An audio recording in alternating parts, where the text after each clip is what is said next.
Corey Holcomb came back on his show tonight, and my goodness, I think everybody was waiting to see this 5150 show. But my goodness, what has happened and transpired after the fact has been something else. They're trying to get Corey removed, banned, the whole nine. Because he has free speech and they want to control everything Corey says. But yet you have a president that says whatever the hell he wants. Even on Twitter. Now, here it is, the TMZ machine. No one really stands up to TMZ. You rarely see any black person stand up to TMZ. Period. Hit the like button coming through the door, please. Joe said, I'm going back to sleep. You never see anyone stand up to TMZ. Why are you going back to sleep, Joe?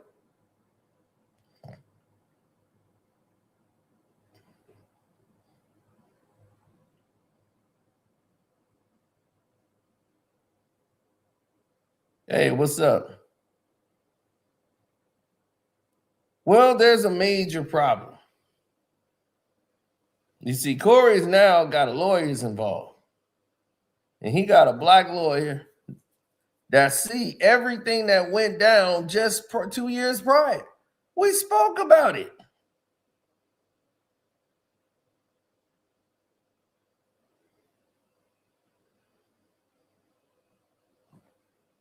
And what he pointed out was something that was never spoken on before.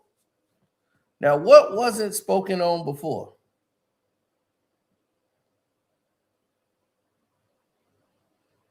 Corey spoke out against the injustice that had transpired against him, the whole plot and plan that tried to have him removed.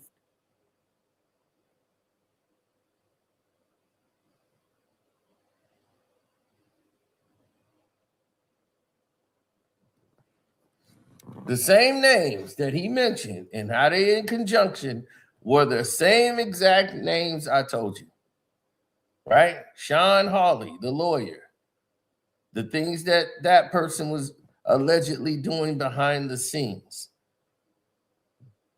TMZ, Harvey Levin, how he's involved. And the invisible hand behind all of it, Live Nation. I told you this is how it works. I told you there's no Rock Nation. That's Live Nation just associated with people from Jay-Z. Just another extension of Live Nation. All the people that got power there are Live Nation. So, yeah, skip all that.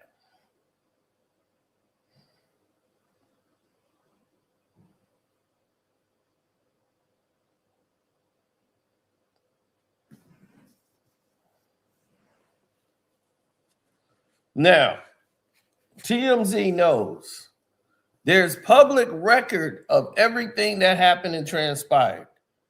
Public record.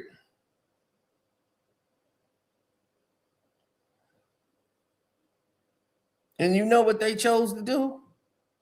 They chose to ignore the public record. They said, well, even though they got the transcripts, we're going to ignore it. Now, why would they choose to do that? That makes no sense to me.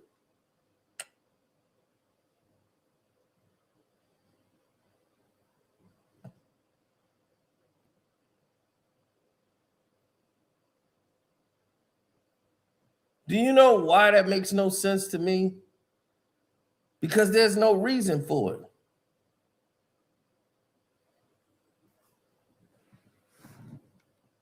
The only reason is because Corey is not associated or affiliated with these groups. Corey is a bad example.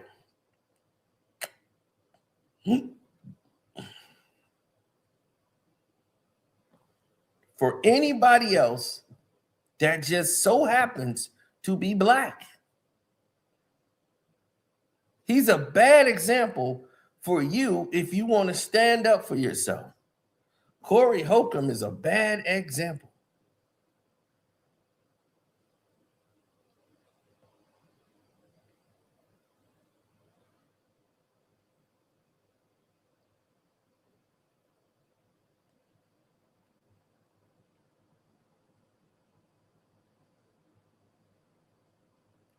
You know who went into those groups and found out what it was? Godfrey. Godfrey want to be in those groups so bad. This dude does everything, and he was trying out for SNL. Godfrey wanted those doors. And it's not to take a shot at Godfrey, but Godfrey know what it is. He does. He done been in them doors. He been pandering around for these white folks for a while. Soul brothers out.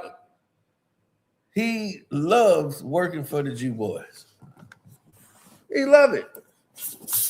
The bridge and tunnel crowd. He love it.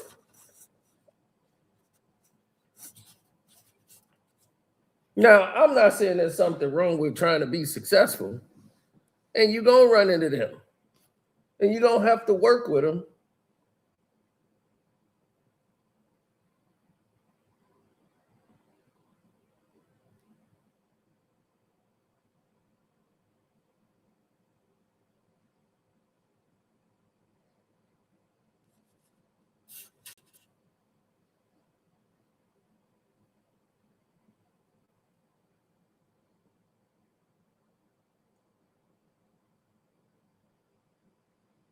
Said Corey didn't help his case with the witnesses, which would be considered as defamation.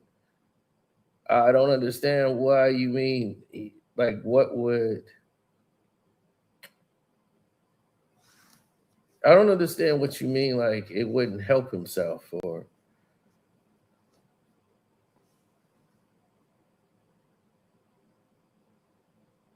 My thing is...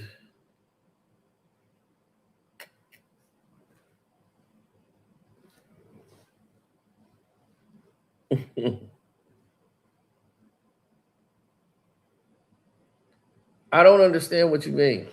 I think it's disrespectful when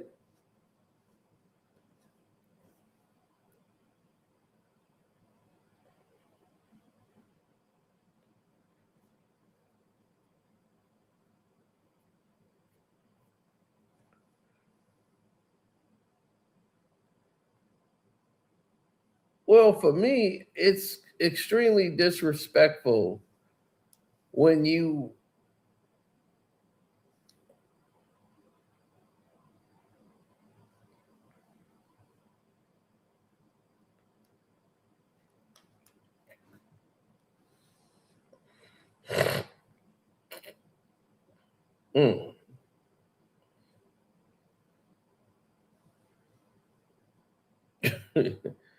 no. Have you noticed if he was in these groups, if he was in these groups, the group would have protected him. The group would have swarmed around him and created interference. Because he's not in those groups, they didn't come. They all cowered down. That's how you know. Now, I can see if you never dealt with Corey and you just don't want to get involved, it ain't your business, or you see something. But when you see something as egregious as that, saying that isn't a video of him hitting a woman, I don't agree but he's already admitted to what he did on the film. This is the Ray Rice situation all over again.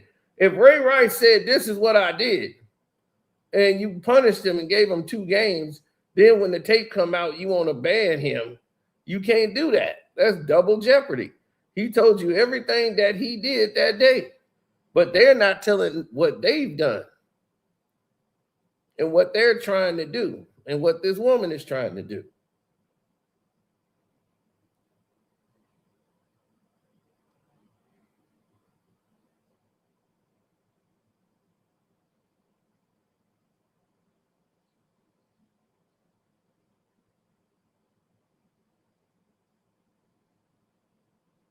Like right now, they're trying to block the video. They're trying to spam block the video.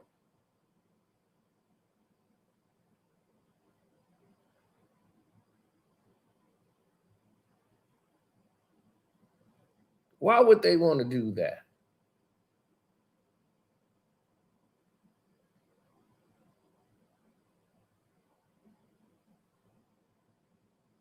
Oh, it's what it's this, it's that. Oh no.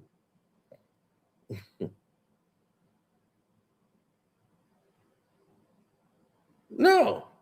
Corey went and got a lawyer.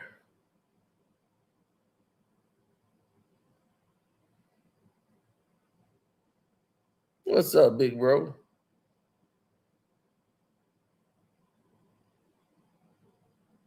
No, because the woman was stalking him. If you see the transcripts from what happened in the case 2 years ago, because this is from 2 years ago,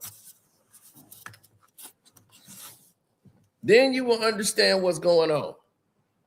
You see, 2 years ago, this wasn't even a case. The police didn't come in and arrest somebody.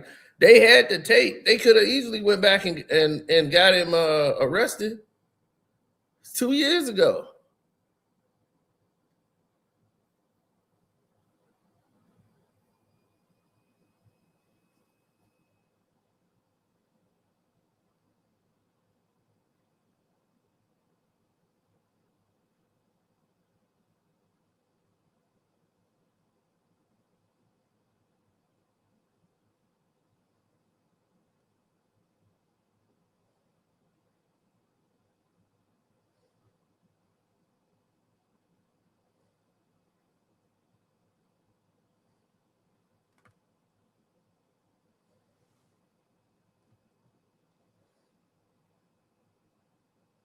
Mm-hmm.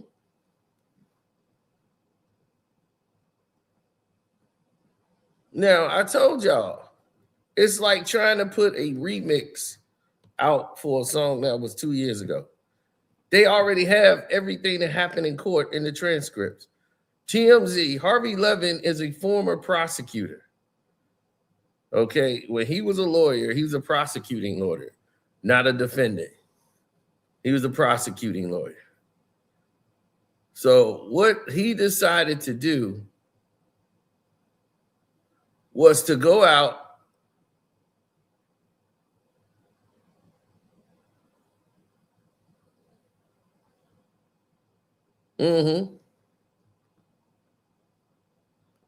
Harvey Levin has always spun narratives when it's against black people.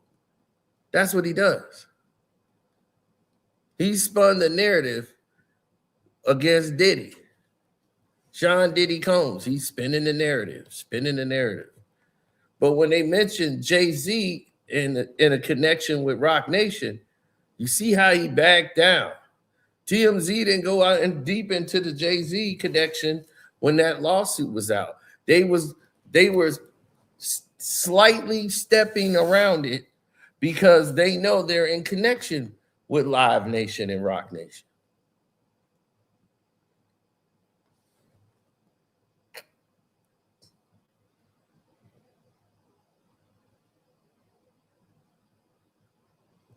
TMZ has never been real news.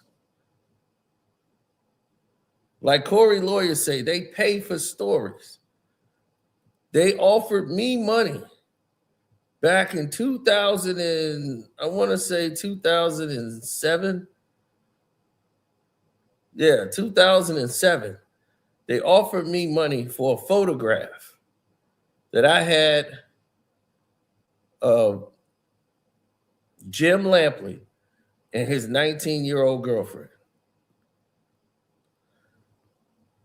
They couldn't find a good picture of them together. I have a perfect photo of them together.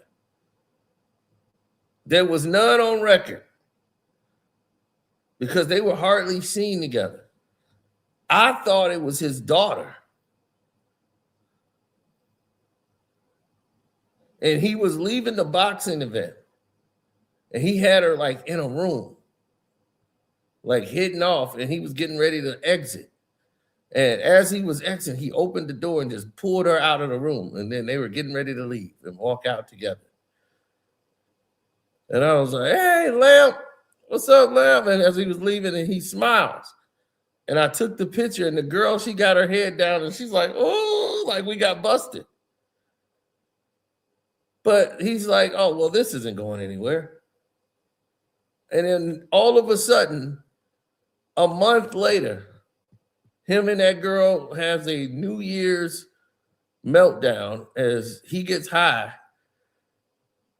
They're at the house, and it leads to a big fight between them. She called the cops.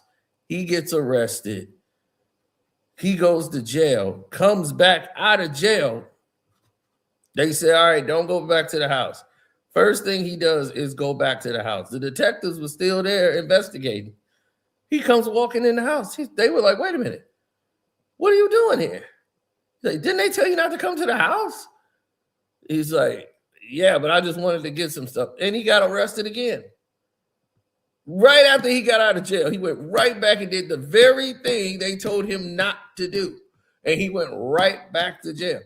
I had the information. TMZ offered me like the lowest amount of money. And I just said, nah, I'm not going to do that. So I know they buy stories. They ran the story anyway, but the lady, they sent the black lady that works at TMZ. She was a black lady. They was like, oh, he's a black man. Let's send our black lady. Black lady, it's a black man. Why don't you call him? Child, because I heard you got a picture. And we want to use that picture on TMZ. I said, it's not going to happen. Come on now. Shoot, what other picture you got? They going to pay this kind of money. You better get that money wise there, because if you don't, this is it.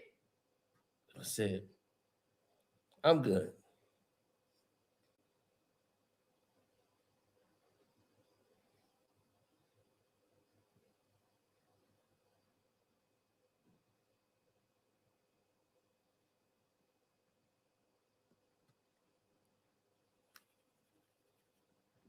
So, Harvey Levin, who was a horrible prosecutor, lost so many cases, he decided to go into Hollywood because he wasn't pretty much nothing as a lawyer. He was basically just your public defendant. It's like, who would...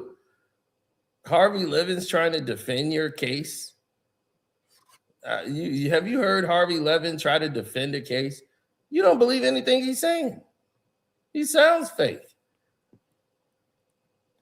So what he does is he goes on the People's Court and he starts giving his legal take to fake ass cases. The defendants are real. Those cases were already taken care of before they walk into the People's Court. They agree to have their settlement done by Judge Wapner, which means that they buy the case and said, okay, well, this person's going to get X, Y, and Z, and then they go and do the show. They took real cases and said, hey, the People's Court want to buy this case so they can put it on TV. So everybody going to get money for being on TV. They sign over the waiver and they get a flat fee. So that way they're going to show reruns or whatever. It's a show. But they saying these cases are real. No, the cases were real, but they were settled out of court. So now they come in here just to do the show.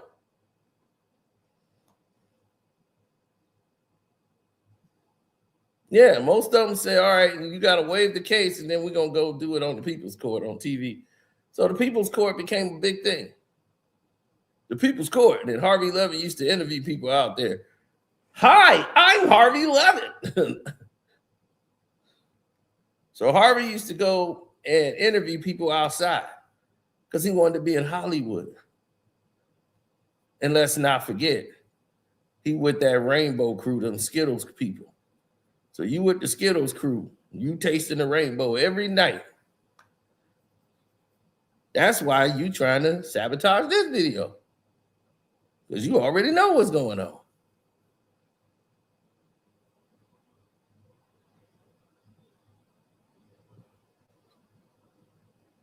They was like, man, you always defending Corey. I'm like, I'll tell you right now, we know about Corey.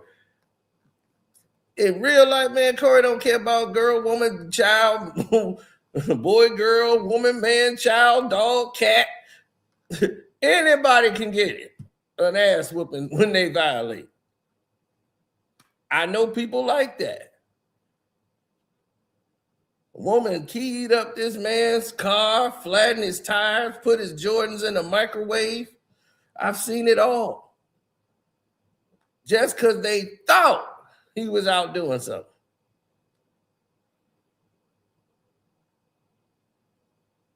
I didn't seen it all. And I ain't saying put your hands on a woman because that's not what I do. I could just tell you what I don't do. I don't put my hands on women.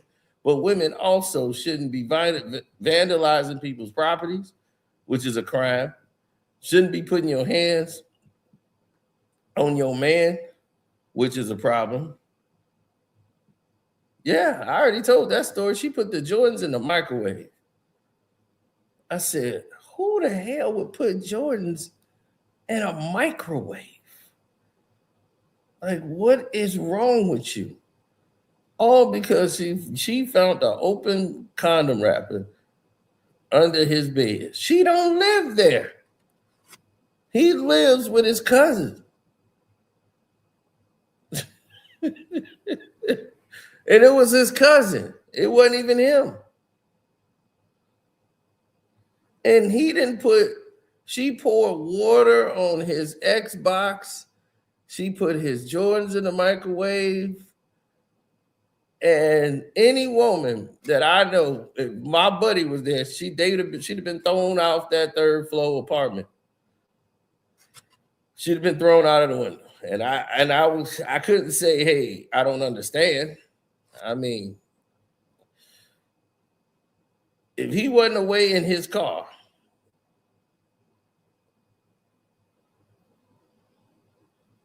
that would have went a whole nother way.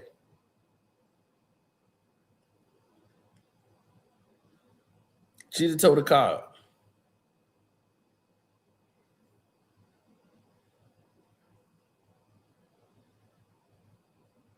He comes home and was like, what the heck is you doing? He never put his hands on her. He was like, baby, you crazy. You crazy. Oh my God, not my Xbox. You know, like he was very calm in that situation. And that showed great restraint. I have not dated a woman I felt I needed to hit. Because for me, I just leave.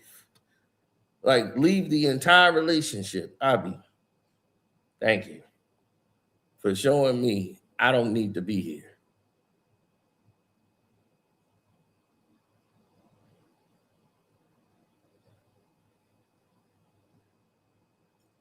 Right. I'm not saying he should have did it, but I understand. That's all I say. I understand.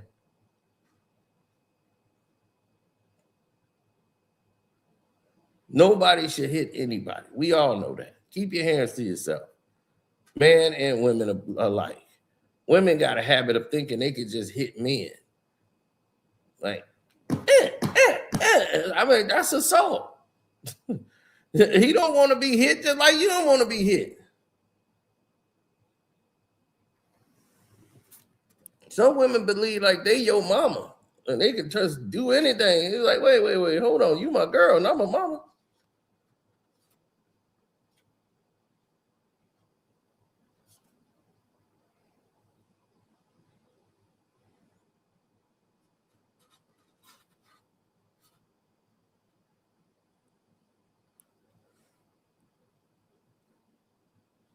Chris Rock bar. Oh no. Chris Rock got that from every black person in the world. Oh, that used to be a saying. I ain't gonna say how they did it, but I understand. We used to say that a lot in the 80s. That was an old 80s saying. Like, hey, I ain't saying, you know, he shouldn't have whooped your ass. Like I don't feel bad you got your ass whooped, but I understand.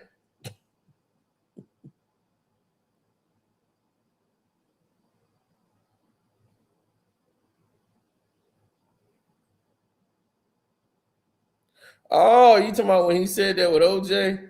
Yeah, I ain't saying I did it, but I understand.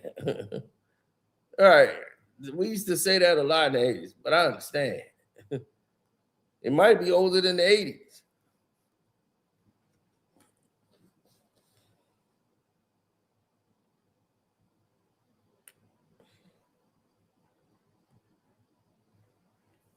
But like I said, he did not hit the woman.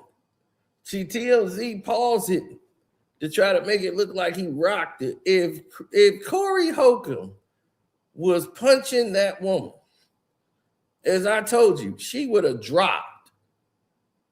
He walked up to her and just muffed her in the face, which he shouldn't have done. But this lady was walking around before all that happening, antagonizing him to do something to her.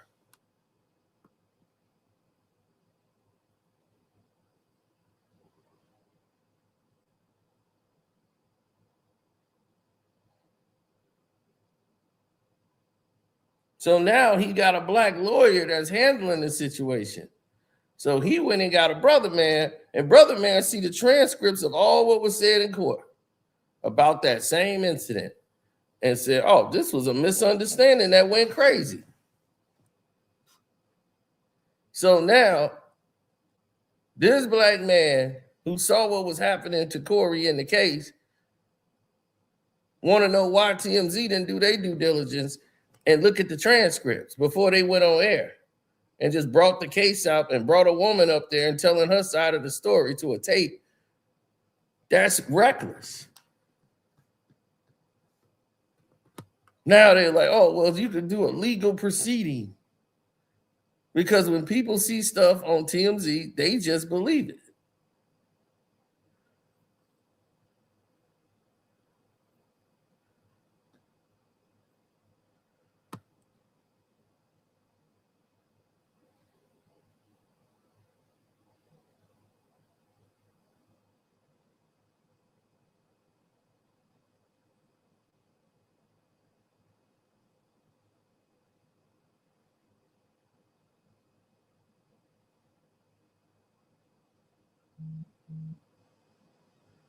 Most of these people,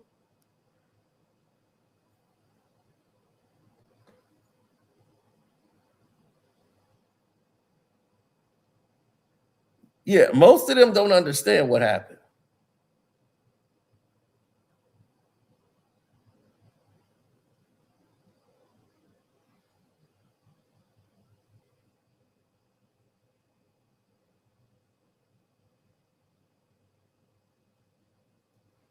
They will not take it.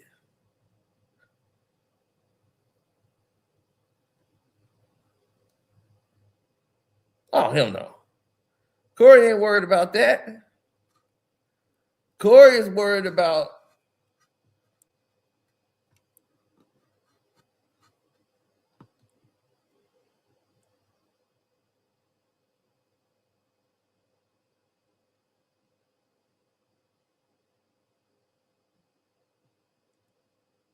No. Corey's worried about, like, I can lose my show. I got a livelihood out here too. And if they trying to stop me from performing,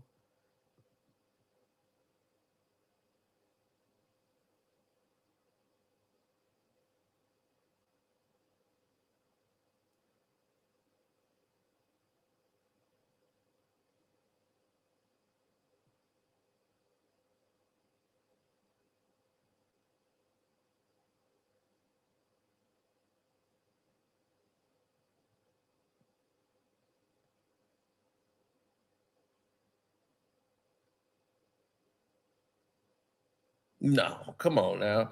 If everybody did what they said they were going to do in the first place, then they would have just moved on. See, when they went to court, Corey wasn't allowed to speak on it anymore. Neither was her or other parties, like he tried to say and tell everybody. We were all signed a piece of paper saying we're not allowed to talk about this case. It's done.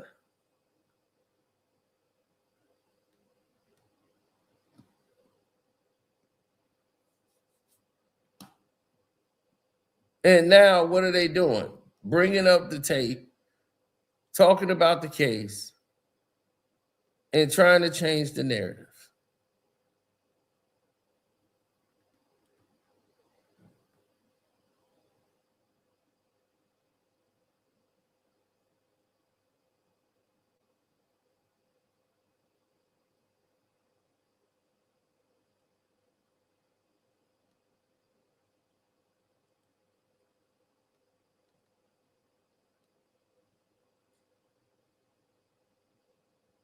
No. Because they know Corey Holcomb. The brothers are behind Corey Holcomb.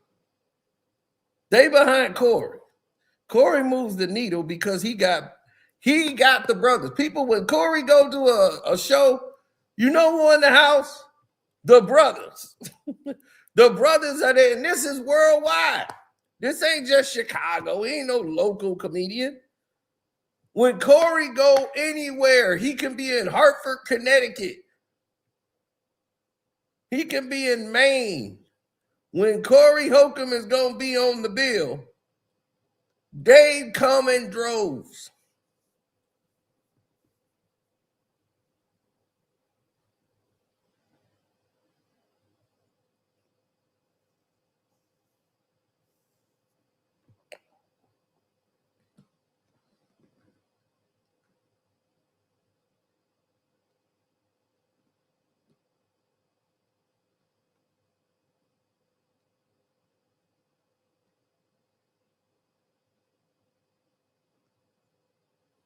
Is Corey going to sue?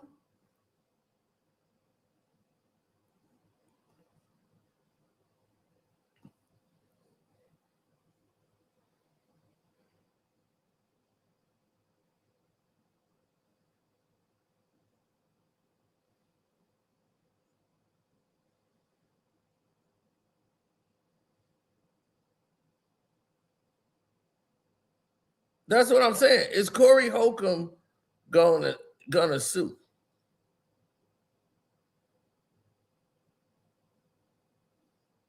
That's gonna be the case. Is Corey Holcomb gonna sue these dudes?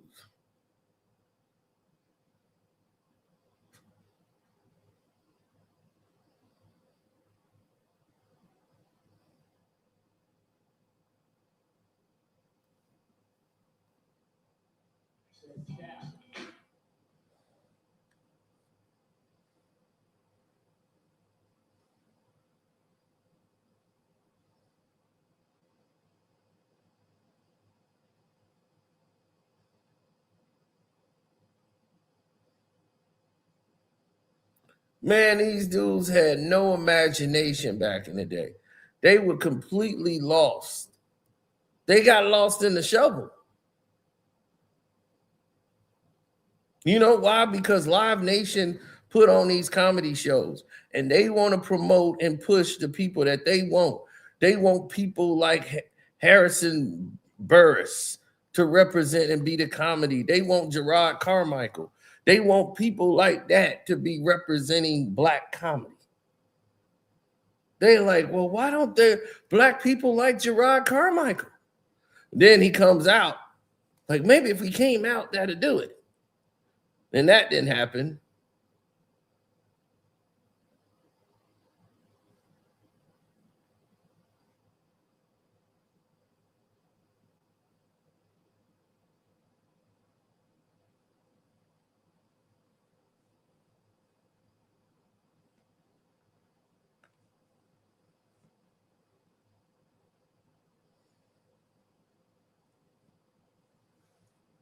Right. We're the only ones can't pick who we want to be up there at the top. They got to select who going to represent us.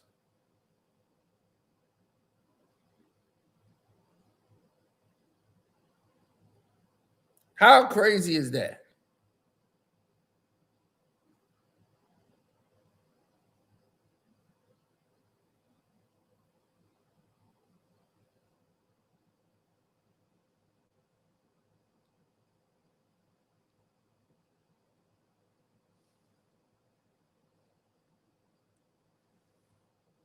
Well, I'm trying to be real guarded here because on the Patreon, I'll be able to let loose and really say what I want to get off my chest.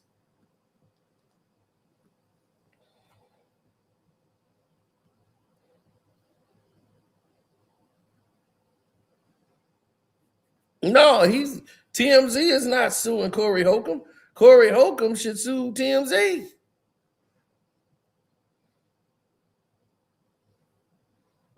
I'm glad you're aboard to help guide me from here on out what to do, man. And before I took you on, I've read about all the things you've done to help people, man. Because I have the lady Shawn Holley talking about how she does this thing for a monetary gain, and the clients are not the priority. But there's proof that you do things to help people, man. And how I found you, only God can explain it. That's what I'm saying. How I found you, because it's not easy to find a lawyer that's really going to help you. It's not. Most of the time, you find a lawyer that's going to tax you. You know what I'm saying? So I've read how you have helped people. Brother, you've done some amazing things to help people. And I'm telling you, man, I'm honored to know you. I'm honored to have you helping me, man. I'm just getting the people if people, can you say your full name so everybody know? Because I want people to know you. Right. Derek Deyon, DEREK DEYON. Instagram is DEREK.DEYON. Thank you. I appreciate it. No, it's real, man. I hate when people act like I'm a liar and things like that. Anybody can lie. And if somebody say they ain't never lied, they lie. But I've graduated. I consider myself an elder in society. And though I may have weird ways of going about it, I'm not lying to you. I'm not trying to be slick to you with nobody. And I feel like we'll get to the bottom of this, because to know my reputation was ruined that way in front of the world. Like I said, since I took you on, I sleep a little better. But I couldn't believe how they took this situation and turned it into that. That's what they do.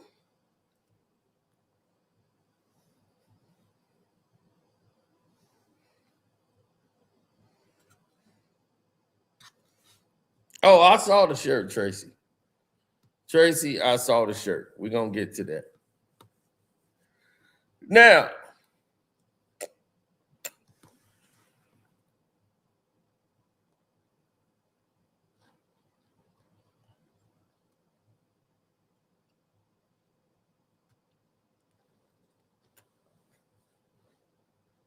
this is what I was telling y'all when I made the video about Hollywood, right? And they was pushing that video that I did about Hollywood all over the place. And the reason that they was pushing it is because they know what I know. They know what y'all don't know. everything I said in that video was true. So they want to find out, who am I? How does he know? Who he been talking to? And what all else do we know?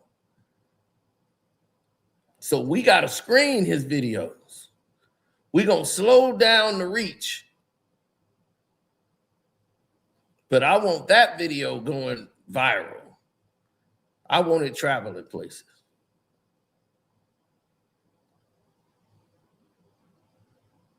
Now, Corey has been talking about Backdooria, in which Harvey Levin is a member, right?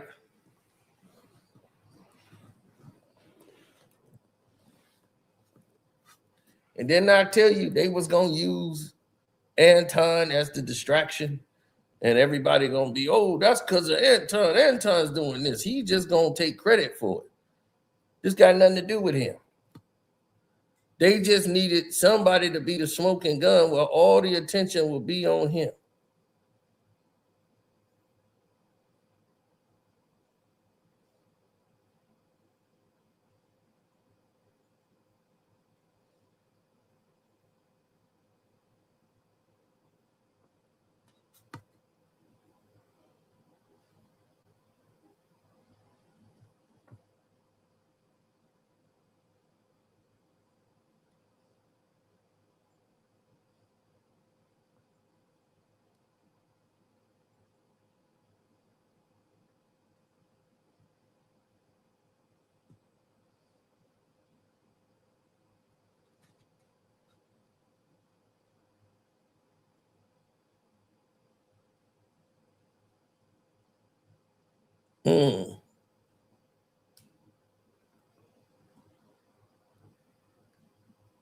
No, not really.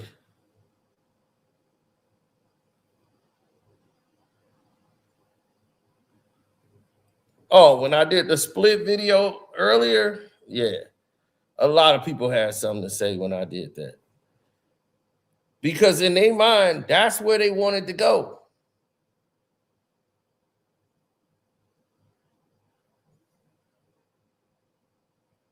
Tiffany Haddish ain't even involved in really with it no more. This was back 2 years ago when Tiffany was doing her thing. This right here, this part here, got nothing to do with Tiffany. That's how it all got started, was through Tiffany Haddish. And Corey was coming after her. And them Live Nation people wanted to send a message.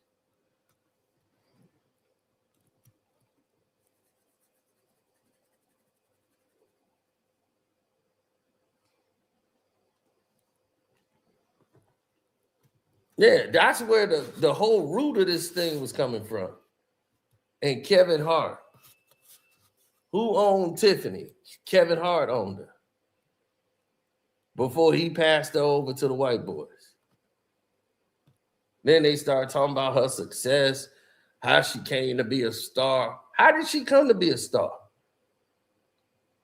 And to make it in Hollywood, even as a white comedian, if you come from the comic world, you got to have a following. You got to be a stand-up. What Tiffany Haddish special? This is what Cat Williams was saying, that it unfolded everything on Tiffany. And she was like, why are you blowing up my thing? But he was just making a point. What Tiffany Haddish special did you see that was off the chart? They put her in that position.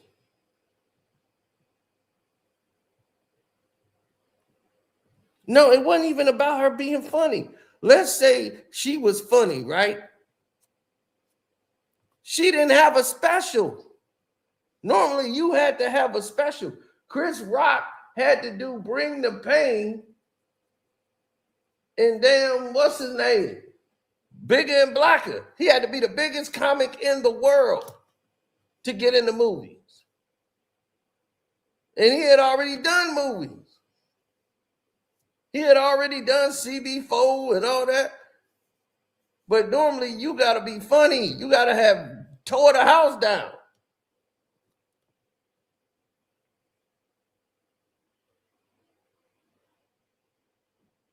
Monique couldn't get her own movie.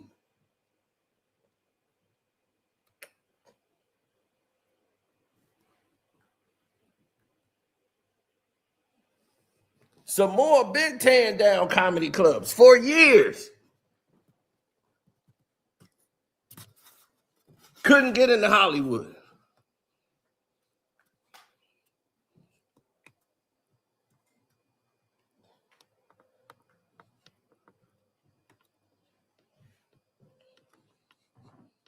So once again, it's about who and what we like.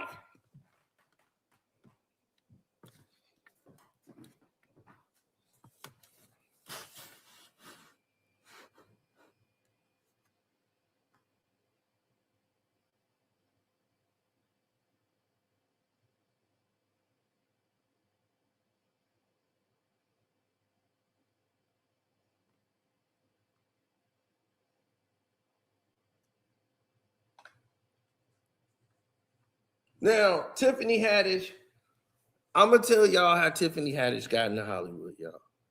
How she blew up.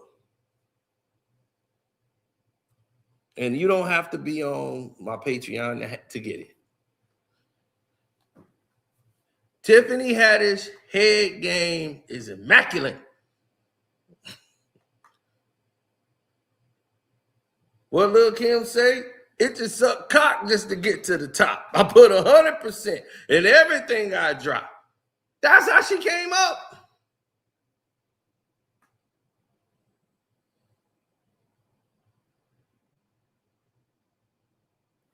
Her head game was immaculate.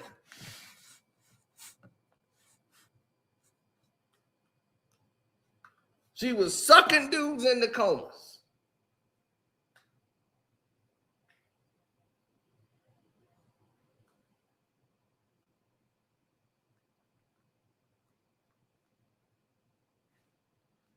They put her in Girls Trip.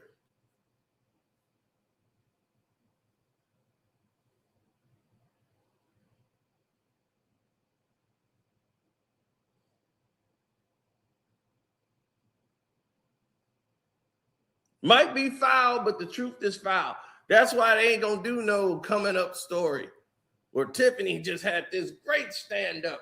She did comedy shows. She's forgetting her jokes on stage. This was people who saw her because she was normally drunk before she went on stage. She had to be drunk to do comedy. I know people who were on the same bill with her. And they was like, I couldn't believe they took Tiffany.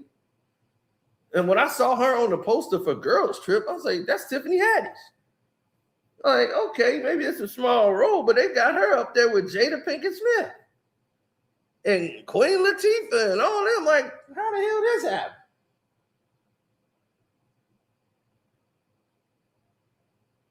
Because she was ratchet in real life. She just played Tiffany.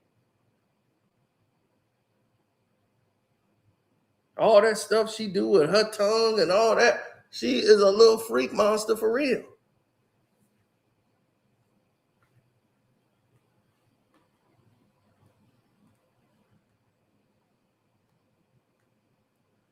Now, I'm not going to say Tiffany Haddish isn't funny.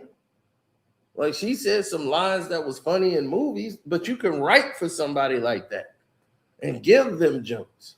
But what made Kevin Hart decide, you know what? You ain't funny, but I can use you. I need a female I can control, and it'll be you. I'm going to get you through these doors. Here's some money. Pay your bills. And can you suck me off real quick before I go home? Thank you. Kev, you can't lie, man. She was sucking you off. Don't lie. Now, listen. Let's get to the gist of this. Corey was always cool with Tiff. She came on the 5150 show. So to find out this was going on, like, whoa, you got your little drug addict friend who sell you drugs from DC. up here hate on me. All because I think he critiqued her performance in a movie and said how bad it was, or her stand-up, something she did. And because they couldn't take the critique, it went left. That's what they did.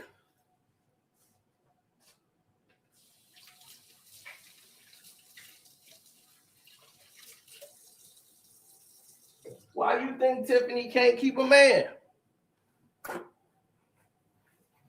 Because she don't know about how to move in the other areas of the room.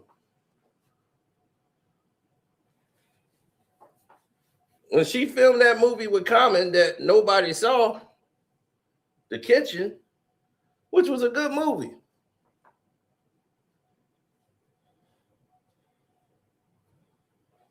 But it was during the pandemic. So nobody really got a chance to see the film.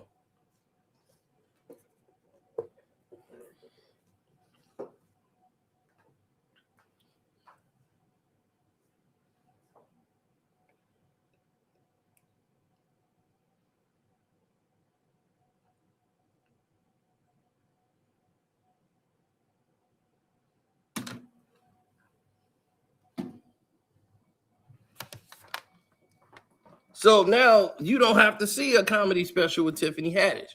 But when she did get popular, right, they gave her big money to bring in a New Year's Eve show. She was the closing act. She the headliner. Tiffany Haddish brings out the girls. She's doing this whole New Year's show, and it's all on YouTube. It's everywhere, right?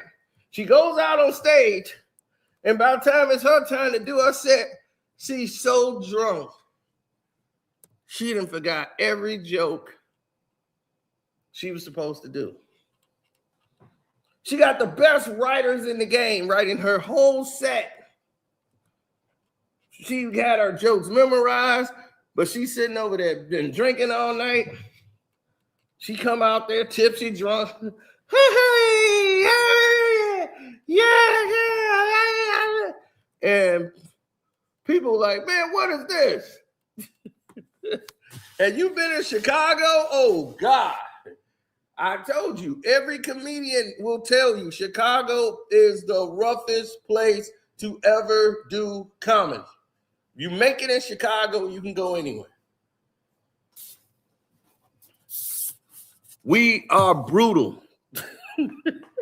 And don't think you're safe. I told you what happened with Mike Epps. My boy went to see Mike Epps. I went to see Cat Williams. They both was in town for New Year's, doing New Year's shows. Cat had the big arena. He was at the Airy Crown. I'm at the Airy Crown. My boy went to some little, set that Mike Epps was working. And he had did the show back-to-back years. He would always do the New Year's show in Chicago. So he had did it the year before. My boy went to that one. And now here it is again. It's New Year's. Right? And now that it's New Year's, here come a new thing. See? It's New Year's. It's a new thing. Here come. Cat Williams is the hottest comic in the world at the time. So we out there doing us. My boy texted me and said, man, call me. And this was after the show was over. So we thinking this like 4, maybe it's probably like 3, 4 in the morning. Our show ended. Mike Epps show ended. These guys had Mike Epps on the wall, ready to beat Mike Epps' ass. And you're like, why they finna beat Mike? He said, man, these boys, these dudes at the comedy club that was in there, they got Mike Epps on the side of the wall right now. He can't move. And they was like, man, what's up with these jokes, man? You told these same jokes last year, man. He was like, man, it's hard, man. I've had a rough year, man. I'm just trying to do what I can, man. I'm sorry. I'm going to make it up to y'all, man. I'm going to come back to Chicago. Mike Epps was crying on the wall. Them brothers had him hemmed up. Security couldn't do nothing. They were telling security, stay your ass right there. Look, man, I spend good money. The brothers in Chicago, they know the damn security.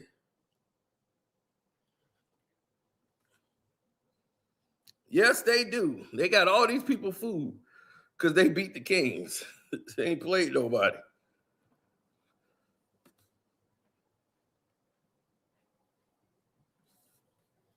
New York comedy is washed up. It's washed because it's more polished. Y'all don't really have the real comics anymore. Y'all used to back in the 80s, but now it's been all SNL'd out. So they only look for the popular Jewish comics. There's no way for Black comedians in New York to shine. That's why they go to Philly to do shows. They go from New York to Philly. Because you ain't going to be able to go downtown. What you going to do, go to the Comedy Store? You wouldn't even get in. They say that for white Jewish people. Or suburbanized brothers from Atlanta. Or somewhere else.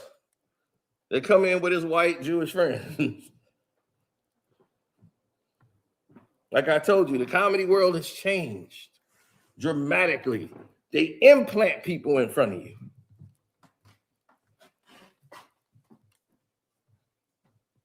I told y'all about Dave Chappelle, and y'all sat there and, man, you a hater. So, you know, I don't hate Dave Chappelle. Dave Chappelle is great. He is great, but he is not a hood comic. He did not come from the hood. He didn't come from where we come from. That's not how he came up. He blew up in San Francisco,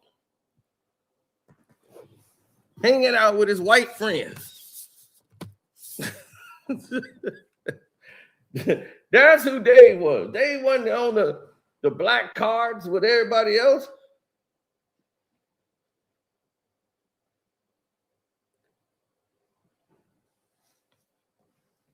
Right, Chicago, Detroit. Like if you got to do that, St. Louis. That's where you get your grind in. That's where you know if you good.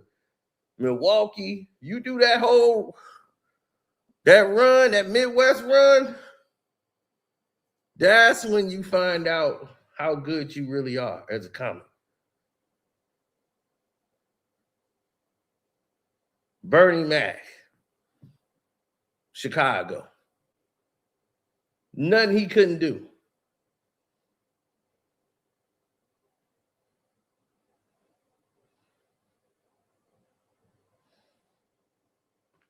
Dave did probably come up just enough, but Dave didn't come up with the brothers. Bro, that's what Dave had to do in this comedy special. He told you, I know you're surprised. I'm not from the ghetto. I know it's shocking. I'm not from the hood. Dave would make a joke like Dave don't hide who he is. That was people's perception of Dave.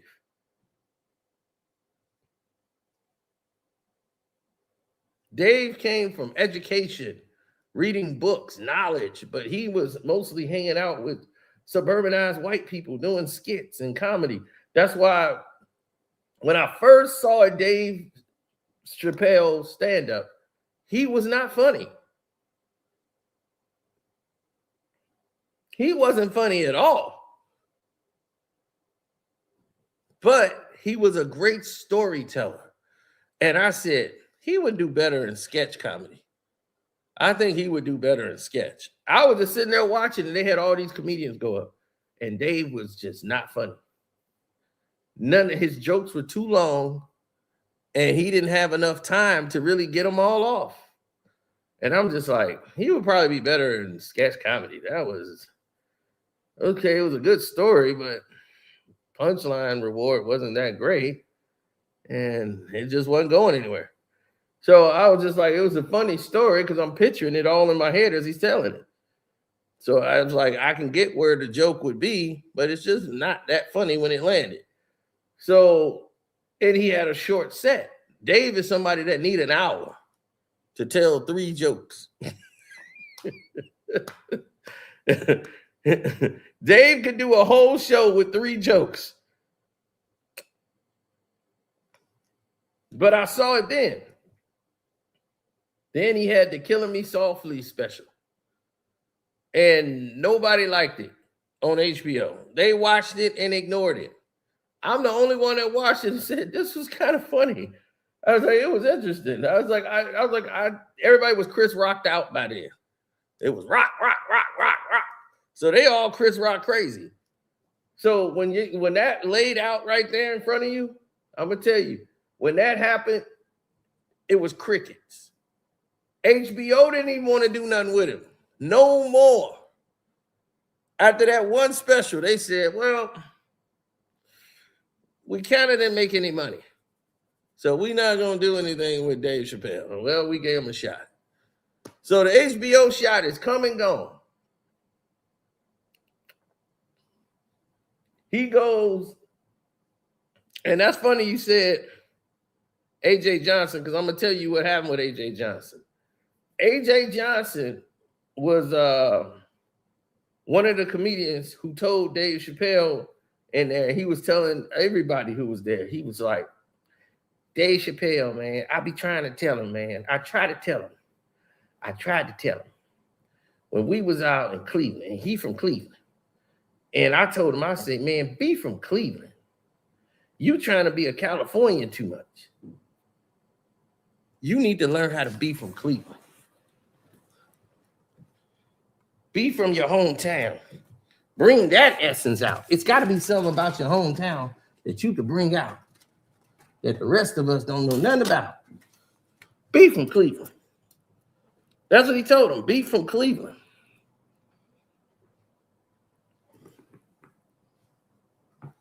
And he said, Dave looked at him like, all right, I'm going to work some of my Cleveland stuff in my act. That's what he said. But he believed in Dave. A.J. Johnson believed in Dave Chappelle. The only black comic I ever heard mention that guy's name was A.J. Johnson. So it's funny that you brought him up. That's very true. He was the only black comic I knew that actually mentioned something today. Black Hollywood didn't want anything to do with Dave Chappelle. Facts. The only person that would deal with Dave Chappelle was white folks. And the person that gave him a shot really to shine in a big role was a guy that saw him perform who was slaying it, Eddie Griffin. Eddie came and gave him a shot. And Eddie had a movie deal and put him in the movie.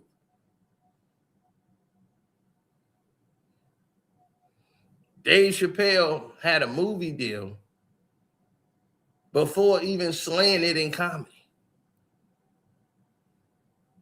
He had Half Baked. How do you have a movie before you even slay it in comedy? How many of y'all remember Dave Chappelle was in Con Air? Dave Chappelle had about 2-3 television show pilots before he slayed it in comedy on the stage.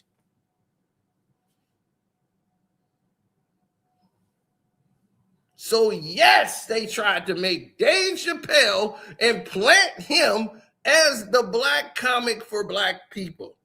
Way back then, we didn't accept Dave. Everything I'm saying to you is true. I believe another comedian actually said this and got in trouble for saying it. I can't remember if it was Aries Spears or somebody else, but I think it might have been Corey. Hell, I don't know who said it. but somebody else said it.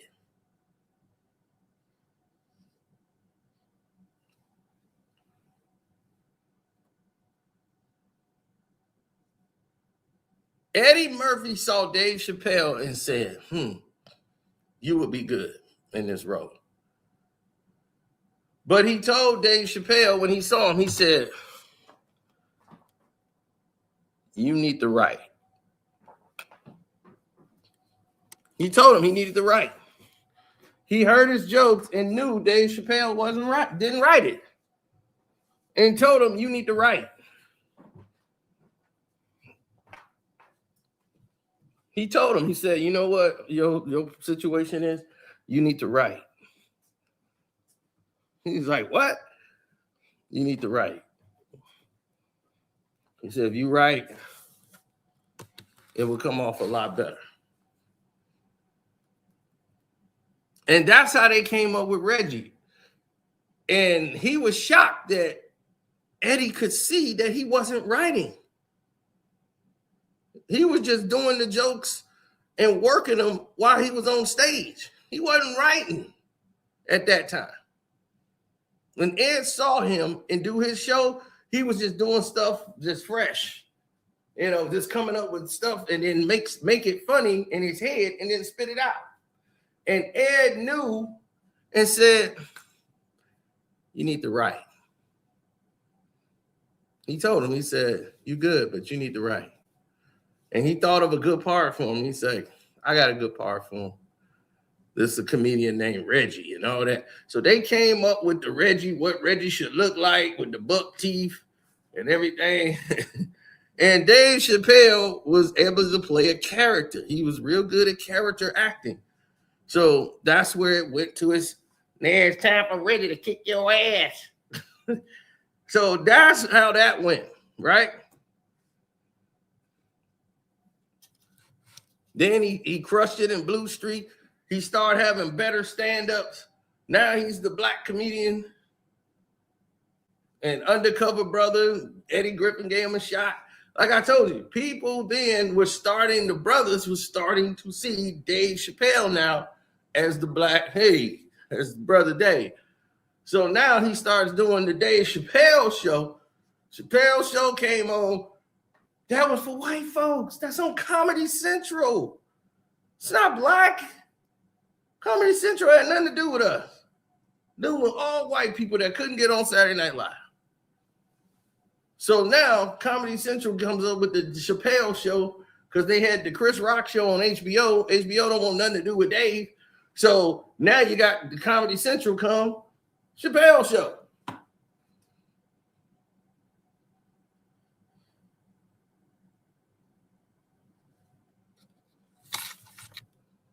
And Dave Chappelle was free. He was at this peak moment. Him, all his writers, he got all the funny people around him, and they had free reign to create what they wanted to create. And boy, did they do a great job.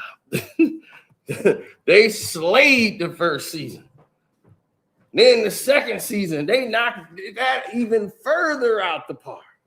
Now it's all these expectations, deadlines, input.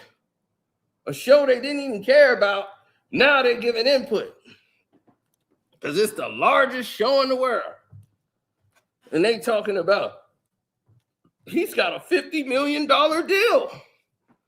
That is a monster deal for Dave Chappelle. That was cheap. They were making like $300 million a year off of the Chappelle show. Literally. Over $300 million a year. And you giving him a 4-year deal for $50 million?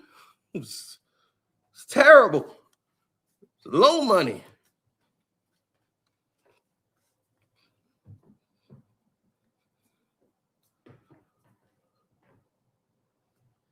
He said, oh, it was Faison Love. Oh, Faison Love was a comedian that said it. Exactly. So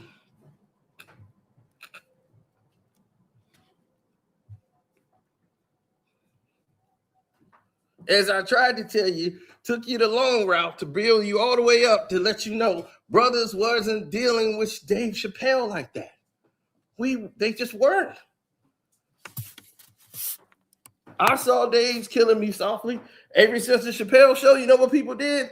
HBO put out Killing Me Softly again. It did bigger numbers than it did the first time around. People thought it was Chappelle's new special.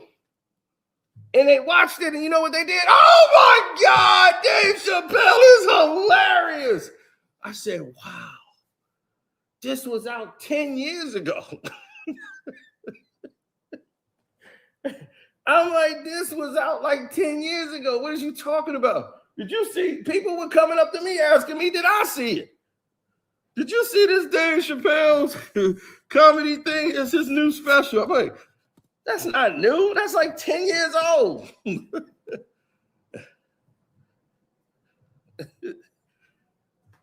So that's just how it works. Now everybody loves Dave. Dave's a household name. And when they tried to get Dave and show him like, Dave, you came up through white society. We pulled you in. And when Dave saw what was really happening, and he had a black man moment, said, hey, F this. All y'all crazy. I'm going to Africa. And he got up out of there when he saw the real devils show up. Didn't know that they were putting him in position. He got up out of there.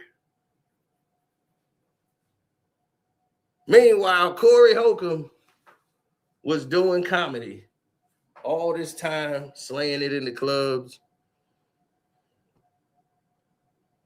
And they not going to let somebody like Corey in that door. He ain't going to get an audition on Saturday Night Live. And it ain't because Corey ain't funny. He didn't know how to play the game.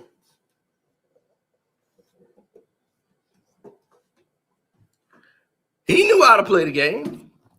He didn't want to play the game.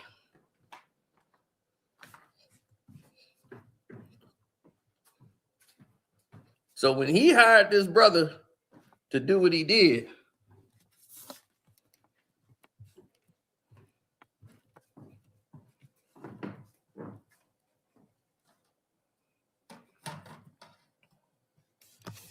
everything changed. Corey mentally is feeling better now. So he can go on and do his show. And this so-called case that was already resolved can take its rightful turn.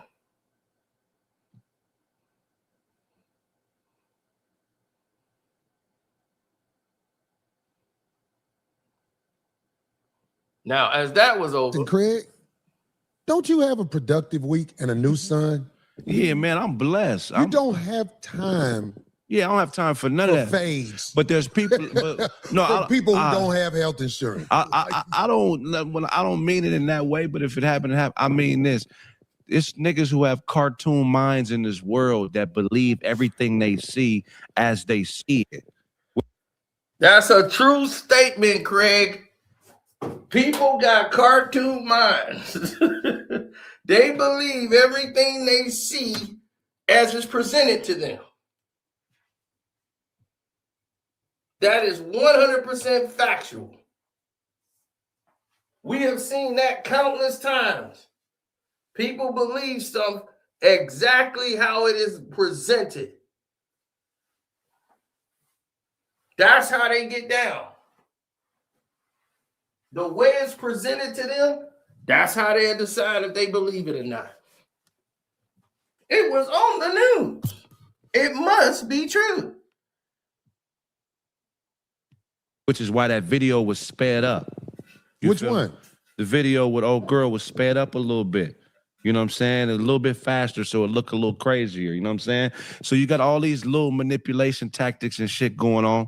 And, you know, I would just ask yourself, man, this ain't Tom and Jerry, man. This is real life, man. So, hey, do you have the video where, well, no, hold on, before we play that. I get that. So me as a Not man, that video. I ain't talking about the video where I had enough. I ain't talking about that video. I mean, shit, I admitted I had enough on my show. But anyway, I'm talking about there's a video that was on the internet immediately after this. And I want to see somebody who got punched TMZ, punched Shawn Holley. I want to see this because this is what y'all said. So this person, because of attention, which goes back to this other dude who was on the show a couple of weeks ago, because of attention, you made a fool out of yourself. You could have actually been slick. Maybe even did something to yourself to make it look like.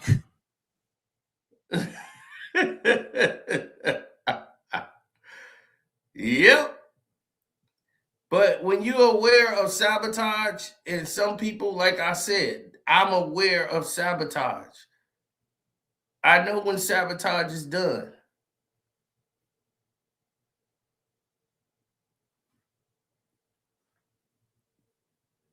So when I see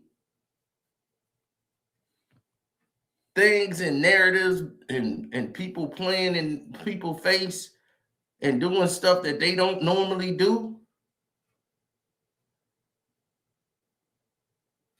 it's very evident to me which direction they're taking.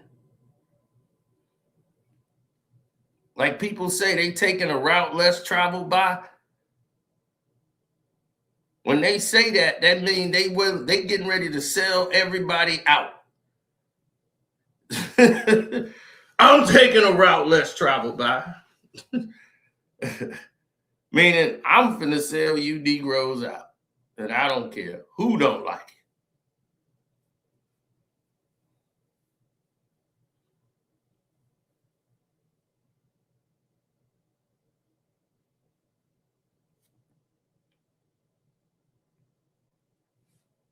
Yep, that's true. We take so much backlash as Black Americans. We always take backlash from the American people here in America. Being here since the 1600s. So we have seen so much right in front of our own eyes. Bro, we've had Black people that's always been here. People see, we does have the trans-American slave trade. We definitely had that. But we had brothers already here before that even took place. The lies that we print and make our history, that's the mindless part of it. That's the crazy part of it.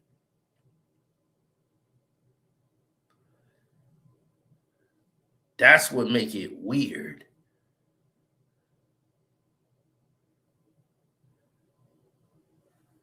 See, people forget that the world was all connected at a point before it split. They want to recreate history. They think the world is all split up and went their separate ways at the same time. Like everything just split at one time. That ain't how it worked. Certain parts of the world split before other parts did. For like hundreds of years.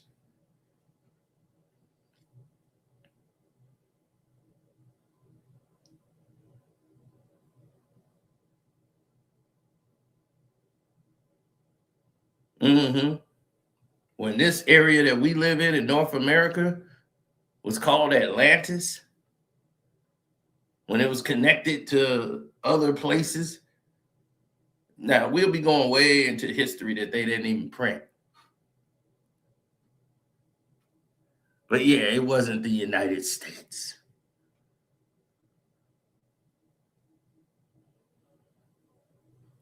This used to be Atlantis.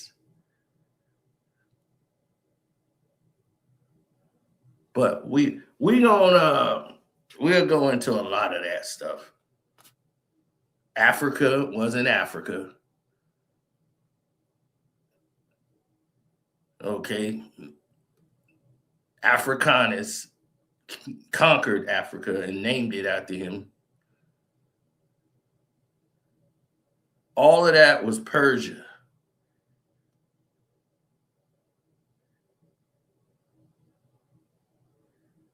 The Kush Empire.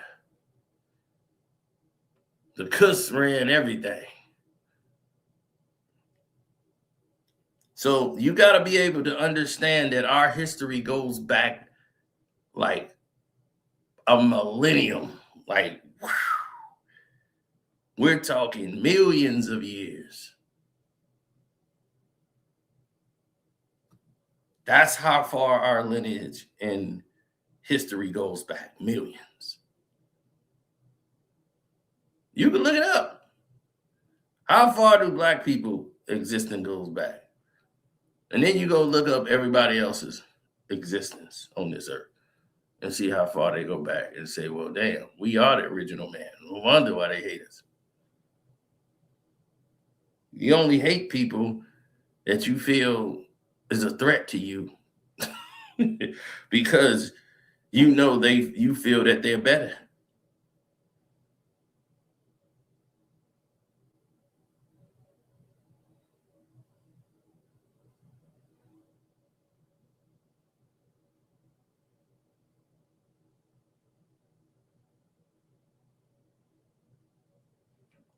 Why do you think Israel and the people in Palestine have been warned for like hundreds of years? Because the people of Palestine helped get us into slavery for the trans-American slave. They did that. They the ones who said, okay, we're going to help y'all get rid of them, so we're going to be in power. That was the deal they made with those Romanians and those Americans that came over there. And the Romanians said, hey, yeah, this is what we're going to do. We're going to help you because we want you guys to be in power, so we're going to help you get rid of these brothers and get them up out of here. And then they thought they were going to be running things because that was the deal. But once the deed was done, and they took all the people that were royal and empowered and shipped them all out. Once they did that, they like, okay, well, we're going to take over. They were like, yeah, well, we had another idea. We decided the United States, they feel safer if the Romanians were in charge. Don't worry, you still have your section, but it's going to be over there. But the main city, they just feel better as far as communications if we were in charge. What? That wasn't the deal? Don't matter. Since then, war.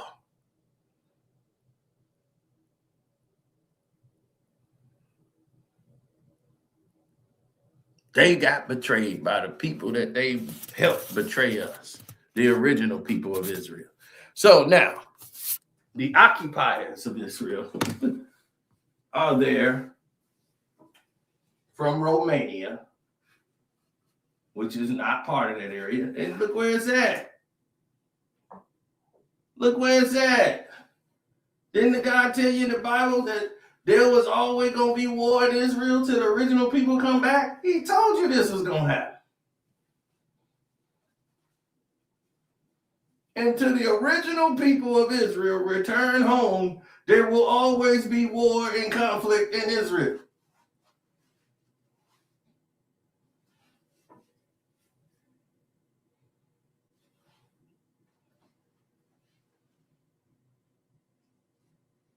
It don't get no clearer than that.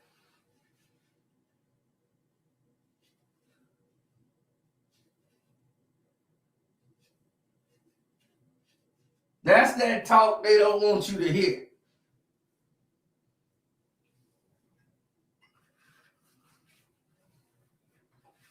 That's why they want to lower your chat rates. Because what you say means so much.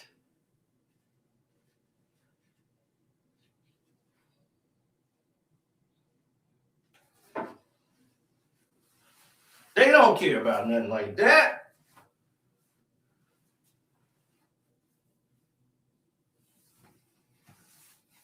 How's it that's his own worst enemy? That don't even make sense. Corey is his own worst enemy. Really? What did he do?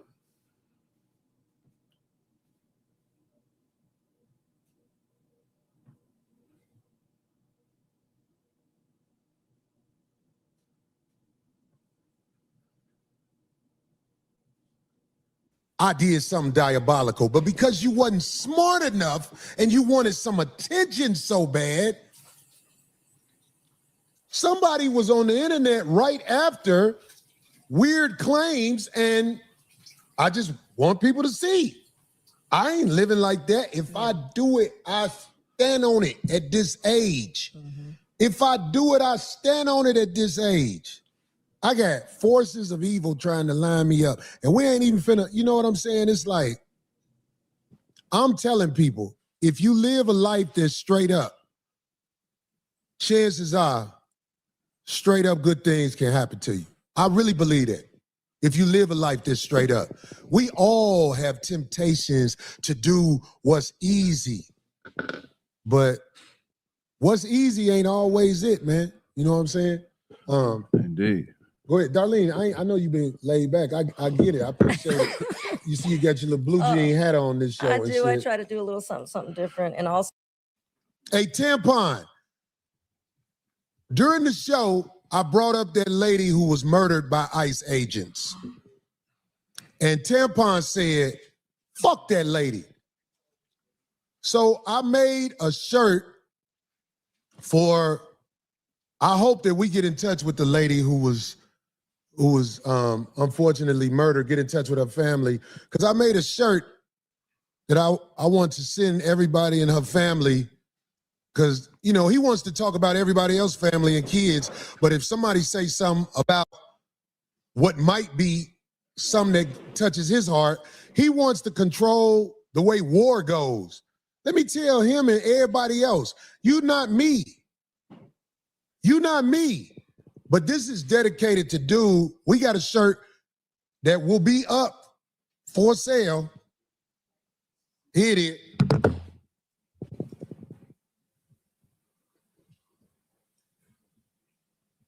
This is dedicated to you, Lane.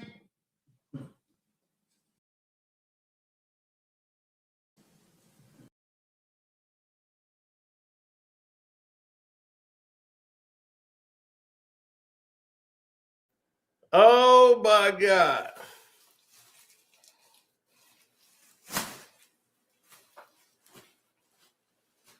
Oh my God.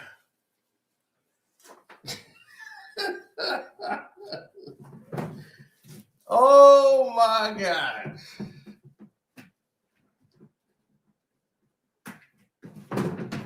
Is that, oh my goodness. Oh my God. They look like the Bearstein Bears.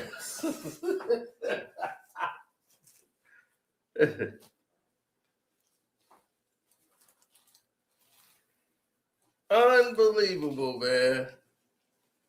Unbelievable.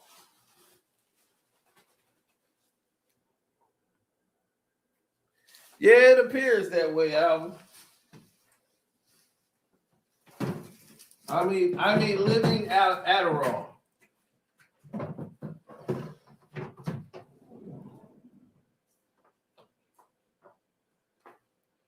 Now, here's the news.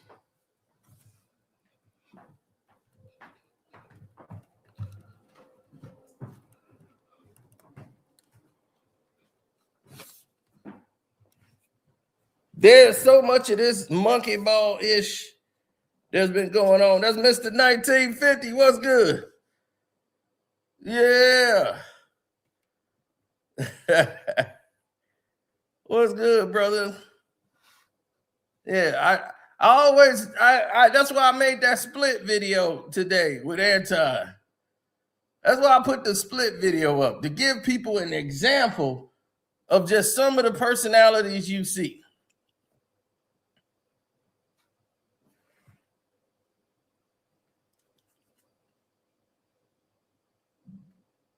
And when you see that split video, you get an understanding of there's something wrong there. Like something's off. And because he's got all of these different personalities all in one body. Just like the movie Split. That's what I told you. It's just like that movie Split.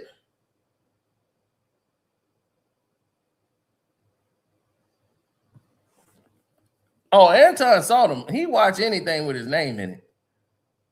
And because the video, that's why I wanted the video to be short. So that they see the video, it was like, 13 minutes, or I could watch that. But once he saw all them pictures of himself up there and saw how they were all broken down by the names, oh, I know it got his attention. Oh, I know it got his attention. He wasn't going to like that at all. Of course he's speechless. There was nothing he could say. There was nothing he could say. Because those words was coming from mostly other people and himself.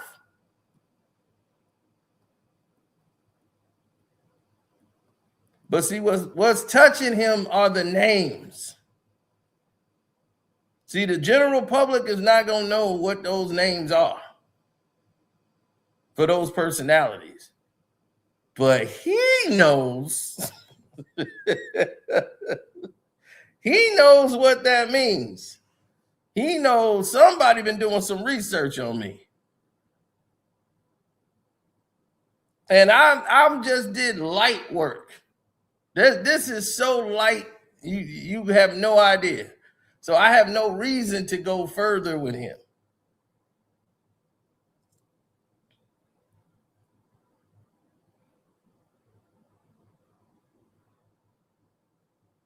But that shirt there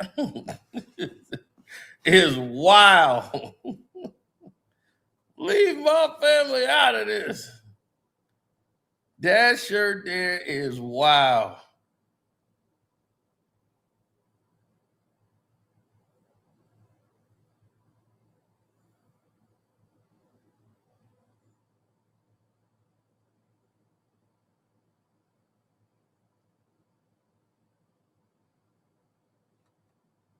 That is some powerful shirt right there. They got her like the Bear-State Bears with the wild wig. They even got the wild wig on her head. Oh, my God. With the tray, she got the pan like she had some cookies on there. Then they got him standing up in the chair. Oh, my goodness.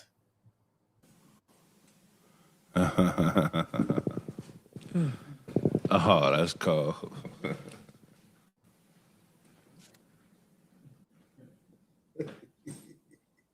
This is dedicated to you, lame.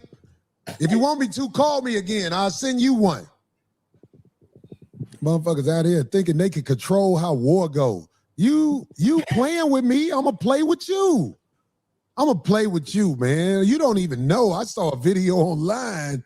This man talk about all this paper. I saw a video online. You know what I'm saying? Dude, wife shopping at Walmart. And he supposed to be such a boss-ass motherfucker, but his girl was at Walmart showing her ass in some jeans. Or they weren't jeans, they were some cheap pants. I'm going to play the video. Because let me tell everybody something out there. If you put a video or a picture online, it belongs to the game. It's not even your property no more. Did you know that? Thank Corey Holcomb for telling you that. Oh, Corey gonna get in trouble for showing this. Let me tell you something. If you put it online, it belongs to me. It's the First Amendment, freedom of speech. And in the freedom of speech, you also are allotted the freedom to have your opinion, whether negative or positive, about anything, public figure. That's what I'm saying. So people don't even know that, man. Yeah. They don't even know that. They acting like, ooh, because he sat back and tried to act like he was hurt. Get your cake ass out of here. Yeah. You can't afford to post primates. You simply can't. If you post primates, I'm going to joke about it. Tampon? Hey, you see? Here's the thing. And this is why I want to point out. Look, here's the thing. This is what I told y'all last week. And y'all like, man, y'all internet lawyers don't know what's going on. People in the chat tried to tell you. Corey just said it. This man posted it as public record, like put it online and made it public for the world to see. He didn't have a license for the photo. Like there's a licensing. If you put photos up, you have to license them for them not to be used. Some people still use them and then they get people come after them.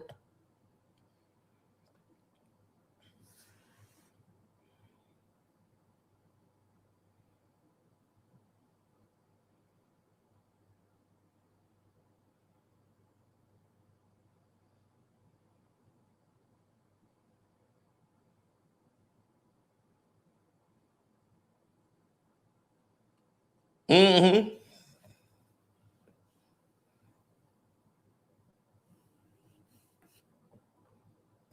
The way he disrespects his wife, how can he expect anyone else to show her some respect?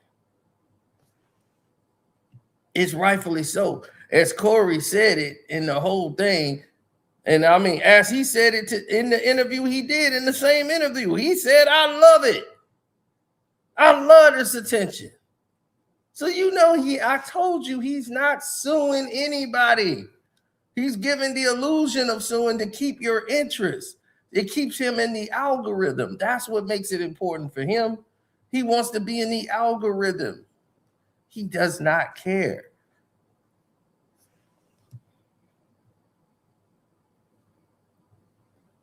See, I told you, boy, this is split all over again.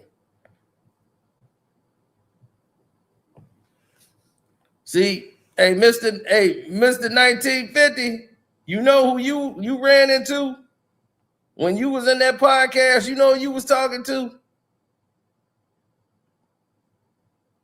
You was talking to Dwayne. That's who you was talking to. You was never talking to Antoine. You was talking to Dwayne. That whole time you was on that panel talking, I said, okay. Because he switched from who he gonna be, and he go back and forth. You was talking to Thaddeus for a minute, King Thaddeus. Then he switched to Dwayne. Dwayne took over.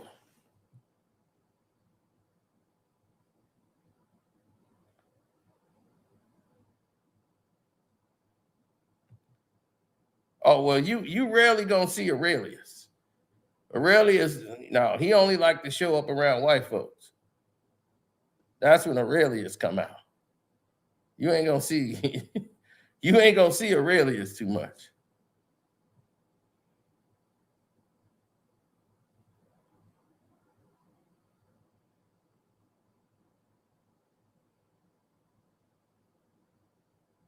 Mm-hmm.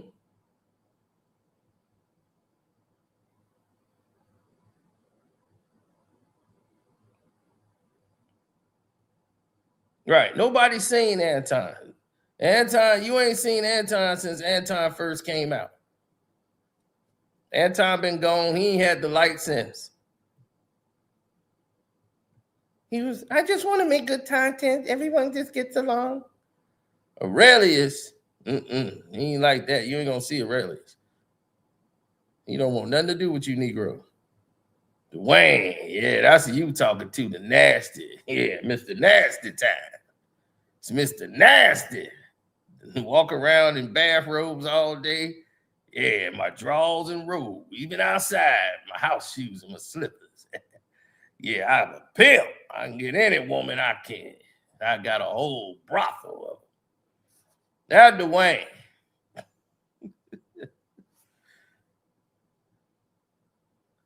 King Thaddeus. All of y'all are his royal subjects.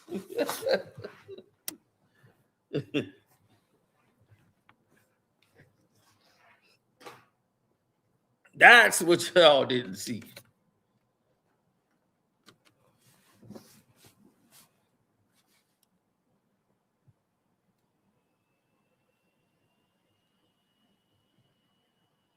Then he got his other personality. Shayla's Aunt Rita. Now, when he's Shayla's, he loved to vogue for the camera. Sashay, cachet. Make sure you get my good side. Lip glossed up and everything. Get it, girls. He's Shayla's Aunt Rita. Now, when he's Shayla's, he is voguing for that camera. You gotta fix your lighting if you're gonna take my picture.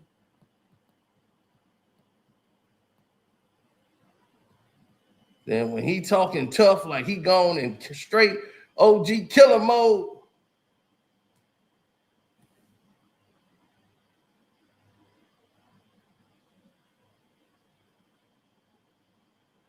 he turned into AD. That's when he started going off. I mean, we can do whatever, whenever. I don't care, whatever. I'll go against the world if I had to. I'll burn it all down. But he don't never do anything. But he talked that talk, boy. That's AD. Then you have Darth. Darth is the gamer, plays video games, going to his little tech world. That's Darth.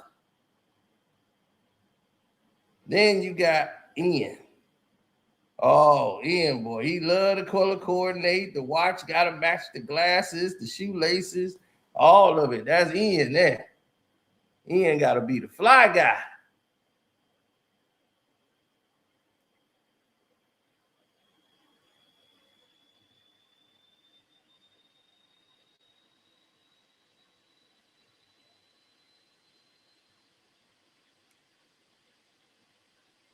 Then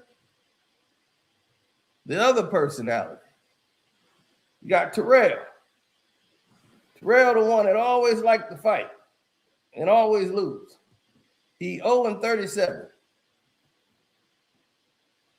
He don't like to wear glasses. He think he can see without them. He can't. And he gets in fights and gets knocked out. That's Terrell. Can't help himself. Then you got Brother Marcus. Brother Marcus always talking about money trees and putting the plants down. Come on now, we got to do what's good for the people because the people is right by the people. My brother man, I'm going to help the brother man get out of this situation. We're going to help Brother Marcus. I'm just like you. I got this handkerchief around my neck because I relate to you. I'm Brother Marcus. Now, you got LL Cool Fool. Now, LL Cool Fool, this guy dressed like a rapper, like a 20-year-old rapper. And he dressed up because he want to relate, and then he going to pose with his wife. Yeah, get on social media. Like he about to tear something up. Maybe, oh, dude finna get on the mic. He finna tear it up. He ain't getting on that mic. He wants to look the part, but he ain't gonna rap. That's out the question.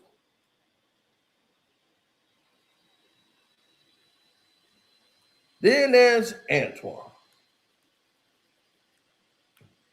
Antoine wants you to sign over, join his program he done put together. I got this new program. I need everybody to sign up. He got his aunties, everybody sign up to it, and everybody money just go up in flames.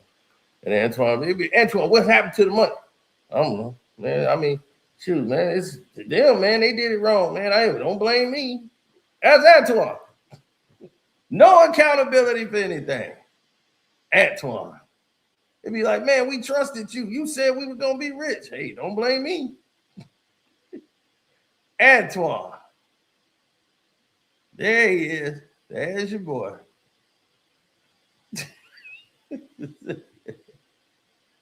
Antoine. And there's many more of those to come. Make sure you watch that video on Carcito for life, because they don't want you to see that video for some reason. But I went through a lot to make that for y'all. And that's just the little work I got when we did the split video. Now,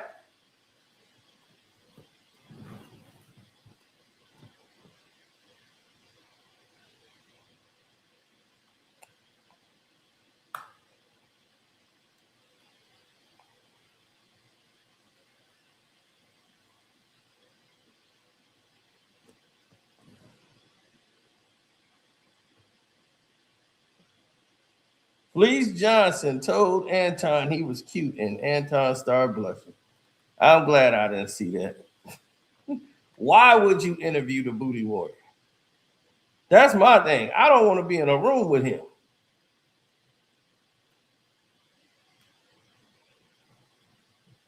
We could do, as soon as he starts saying, now look at here, we could do this the easy way or crap. Hey man, he knocked out. Why you knock him out for? He ain't finished the line. I ain't giving him a chance to finish the line. Oh, I guess we doing this the hard way. Yep. That's the only way I know.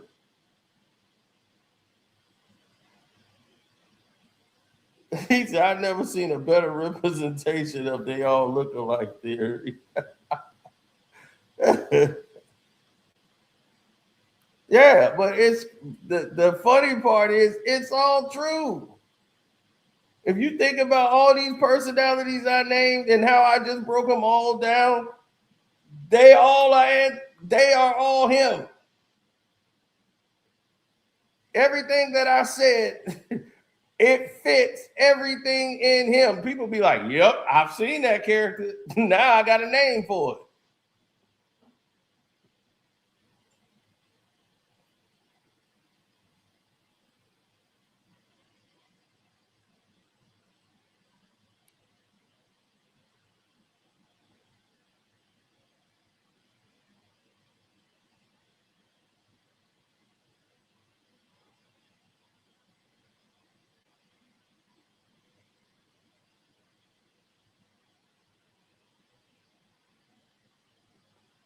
Oh, he said, Antoine. Oh, Antoine, his moral code is just get to the back. And he'll rip off his own mother and child. That's Antoine. That's when he Antoine there. He got a pyramid scheme, anything, boy. That's Antoine. When you see that, oh, Antoine got you. That wasn't Anton, that was Antoine that got that one.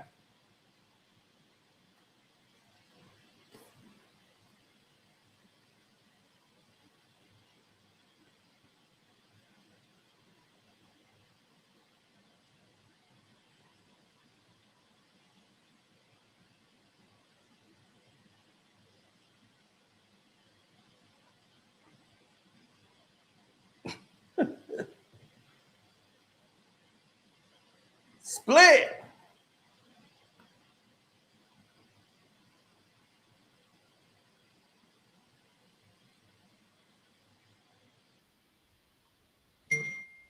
That's God. That's where that beat came from, right there. Make sure it don't beat no more though. But that was God. That was God's drum roll. If you post primates, I'm going to joke about it.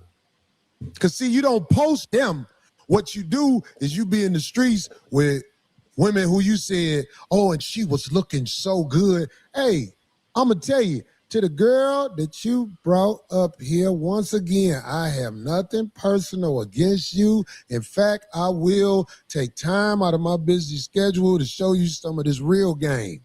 Stop hanging with the lame, but work him because we can use his paper. We can use his paper. But, little sister, I know you came all the way out here. He thought you wanted to go to the Lakers game with him. He don't know. You came out here so you could be around the 5150 show. I think you should go online and tell that. And we'll set it when you come on the 5150 show. And you know what I'm saying? We got some things for you. She can't.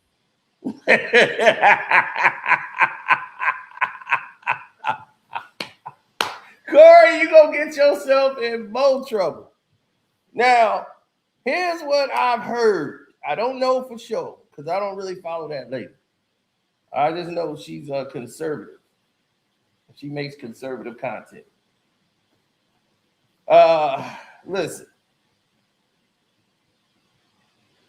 Here's what I believe and was pretty much told. She has signed a NDA, right? She can't speak on the incident. She can't speak on Corey.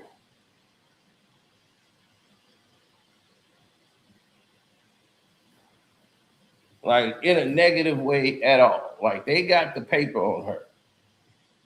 Like she can't go on the internet, use his name. That's why when she made the video and she was saying her point, she only spoke about Corey. She never mentioned Anton Daniels' name because I believe she has an NDA that she signed. Like Corey made a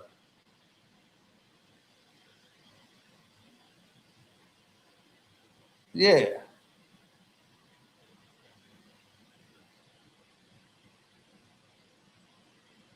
Man, y'all getting down in that chat. Hey, the chat got a whole argument going on over here.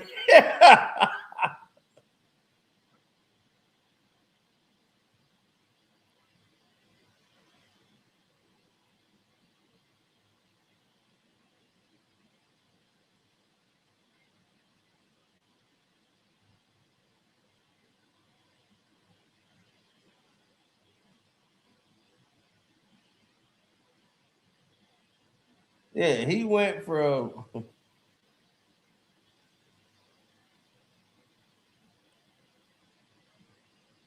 dude, he in here arguing, dog. Everybody just ganging up on intelligent.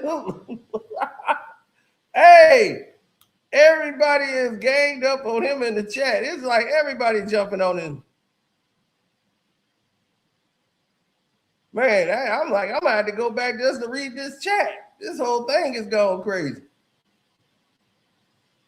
I'm out here for Eldon Campbell, but he died the week before. You stupid.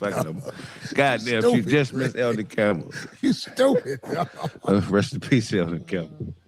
Hey, can I say something, man? Real quick. Go ahead, Are man. you familiar with contextomy? Familiar with what? It's a term in politics. It's called contextomy. What's that? This is one of the things that has been placed in front of you. Hold on. Before you say that, I just also want to say that show where I'm supposed to be getting in trouble for, that show was am I lying about that show? That show was what? YouTube did what with that show? They monetized it. So all you online lawyers, that show was viewed by YouTube and monetized by YouTube. Y'all don't know what y'all be talking about, man. Stop being a lawyer online. You're not a lawyer online. You somewhere using somebody else's internet, talking on somebody else's computer. All right. Again, as I told you, Corey Holcomb did not mention that person by name. He did not mention your daughter's name. He didn't mention where your daughter went to school. And the guy who came up here, remember he tried to say he doxed his family. And I'm like, dude, we were in here telling him, dude, do you know what the word dox mean? He couldn't tell you because he didn't know what the hell he was talking about.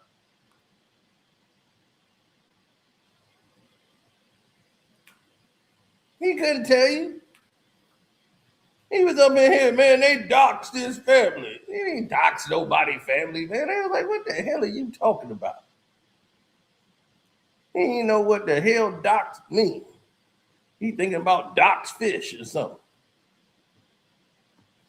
They doxed him. I don't know what the hell he talking about.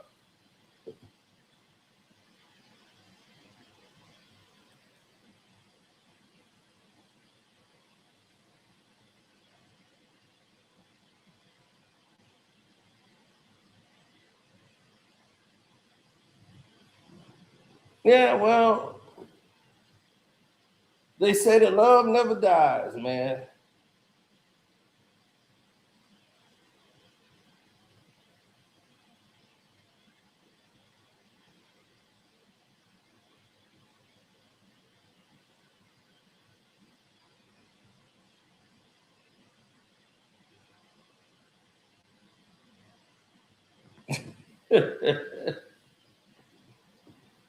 I mean, O'Shea Duke Jackson, I think he gonna have a lot of fun with this Corey Holcomb situation. A lot of fun.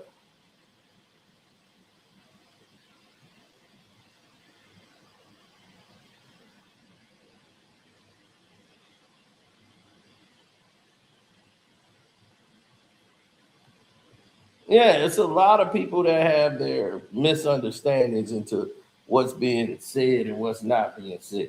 But as I told y'all before, what he said about the wife, the video, he put the video up. He released that video.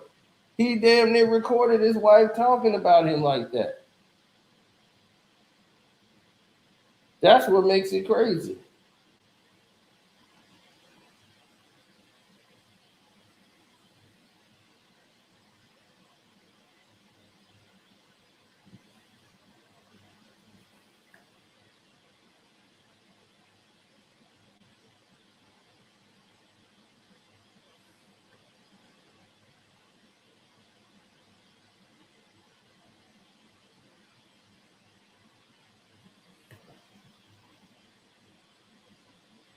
Now,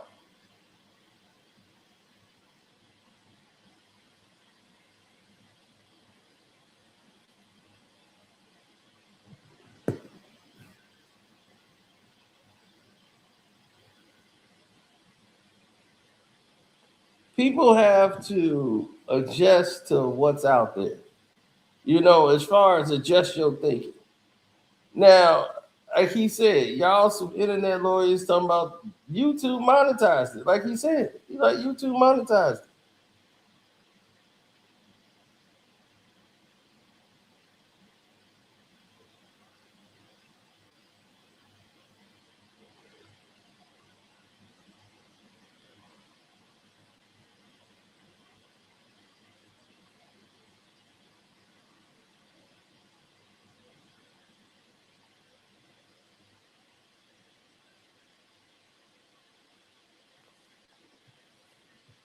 Well, here's the thing. When people come against you and they think they on the right side, O'Shea be saying a whole lot of nothing.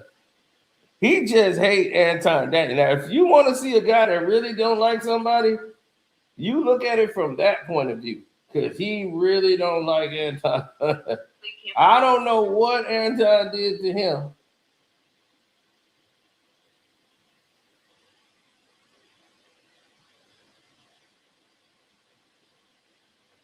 Yeah, I wouldn't call it that at all.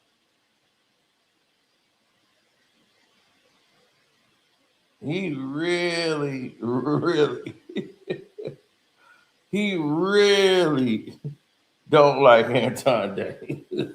I don't know what went down with them two, but he don't.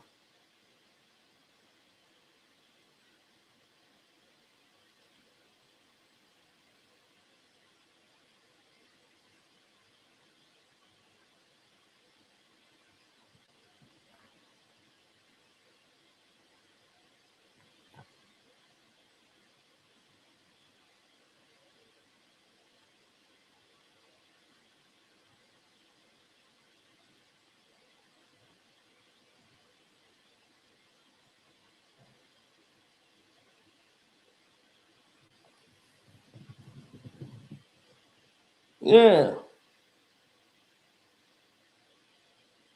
that's what they want you to do.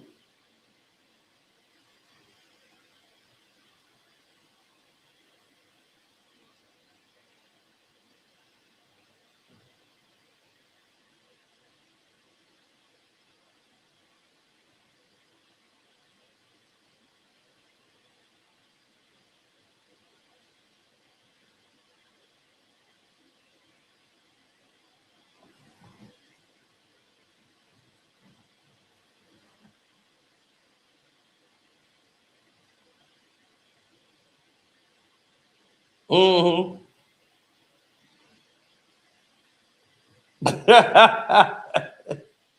Man, y'all are crazy over there. Look at what Anton is not a brother. How many times does he has to tell you this? before you believe him. I'm telling you.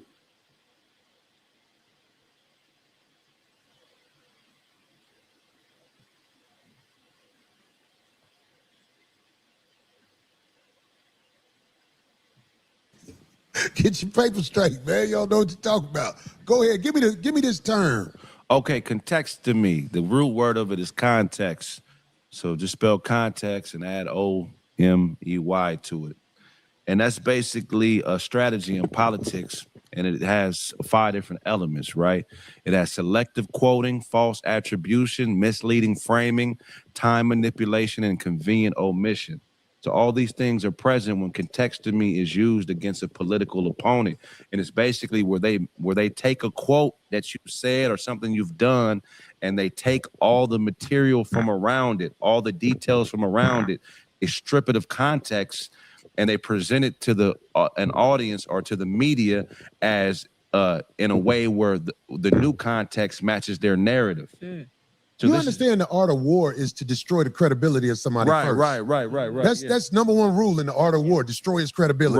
Right. So, but this is the actual strategy that whoever this is, whether it's Shawn Holley or him, I don't know, but this is a political strategy that you just have to be patient with, you know what I'm saying, because it's false. It's false, you know what I mean? If you go back and watch any presidential debate, look how Donald Trump debates. They say a lot of false narratives about each other that they know aren't true about their opponent.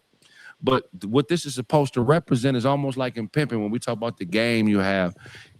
When you're standing on something solid, they're depending on frazzling you in front of your audience because they want it to appear to the audience like they're better for your audience than you are.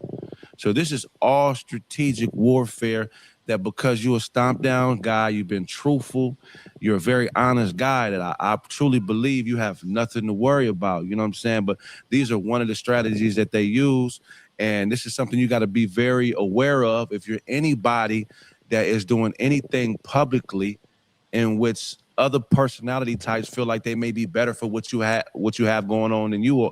They may be better suited for what you're doing than you are. This is just all strategic. It's all psychological. They're not standing on nothing solid at all. It's all bullshit. Now, the people that we lose in the process, those are casual motherfuckers. Them is the type of motherfuckers that was diehard Cat Williams fans 10 years ago, then diehard Kevin Hart fans 2 years after that, diehard Mike Epps fans 2 years before that. Fuck them type of people. Everybody can't go to heaven, nigga. Fuck them. You know what I'm saying? And the motherfuckers around you that like us that they attack, nigga, we ain't going nowhere. Fuck all you niggas, all you fly by night, lukewarm ass niggas, go. It don't mean nothing. We ain't losing nothing. You know what I'm saying? So I just want to let you know that as a homeboy, man, like, you know what, we stand with you, man. These motherfuckers, a lot of these people, they don't understand. They don't understand, man. Like right. That video. Go ahead. No, I'm just saying, like, I get what you're saying, man, and I'm glad you said it. And, you know, there's another thing that happens in this world. See, we still human beings. And most of us, even though we live a certain way, I live like a savage. I'm not perfect at all. I don't prey on the weak. I really don't. I don't prey on the weak like that. Right. But I live a life where I need to do better. And I believe a lot of people live a life where they need to do better. In fact, want to do better. Now, that's not me judging, but I got a brother who I'm finna bring up here who also has something to say about this situation, and he is well informed in this situation. Thing took place, like I said, it was going on out front for so long, and I'm trying to tell Shorty, hey, cut it out. Motherfucker don't want to listen. Nah. And then the homie, he say, hey, cut it out. Motherfucker don't want to listen. I have to say this. The homie is a guy. Yeah, her dude. Yeah, my boy. Wasn't he trying to grab her? He was trying to grab her. I was trying to grab her. She wouldn't listen. She wasn't fucking with it. She wasn't going for it. So then I'm like, look, I don't get down like this. This ain't how I rock. We're not finna be out here screaming and nothing. I'm saying, like, you too turned for what this is. This ain't even about that. We have fun. Next thing I know, she screamed on me. She said, do you live out here? I said, nah. She stumped again. Well, let me do me. Let you do you. So I'm like, well, what is doing you? Because you got us looking bad out here. You know what I'm saying? I gotta go back to the soil. So I'm like, man, we don't rock like that. So next thing you know, after everything transpired, I mean, after you do that, I walk over, get in a little group with the rest, with Cam and all of them. Next thing I know, I just, the commotion. Oh, shit. Look around. I'm like, oh, shit. And I hear, that's what I wanted you to do. Yeah, that's what I wanted you. Yeah, you. I said, ooh. I'm like, nigga, I've been bamboozled. I've been had. What the brother is saying is, I'm telling you, after everything went like it went, it was rubbed in as if I got you. That's what I wanted. This on everything, homie. I swear, I won't lie.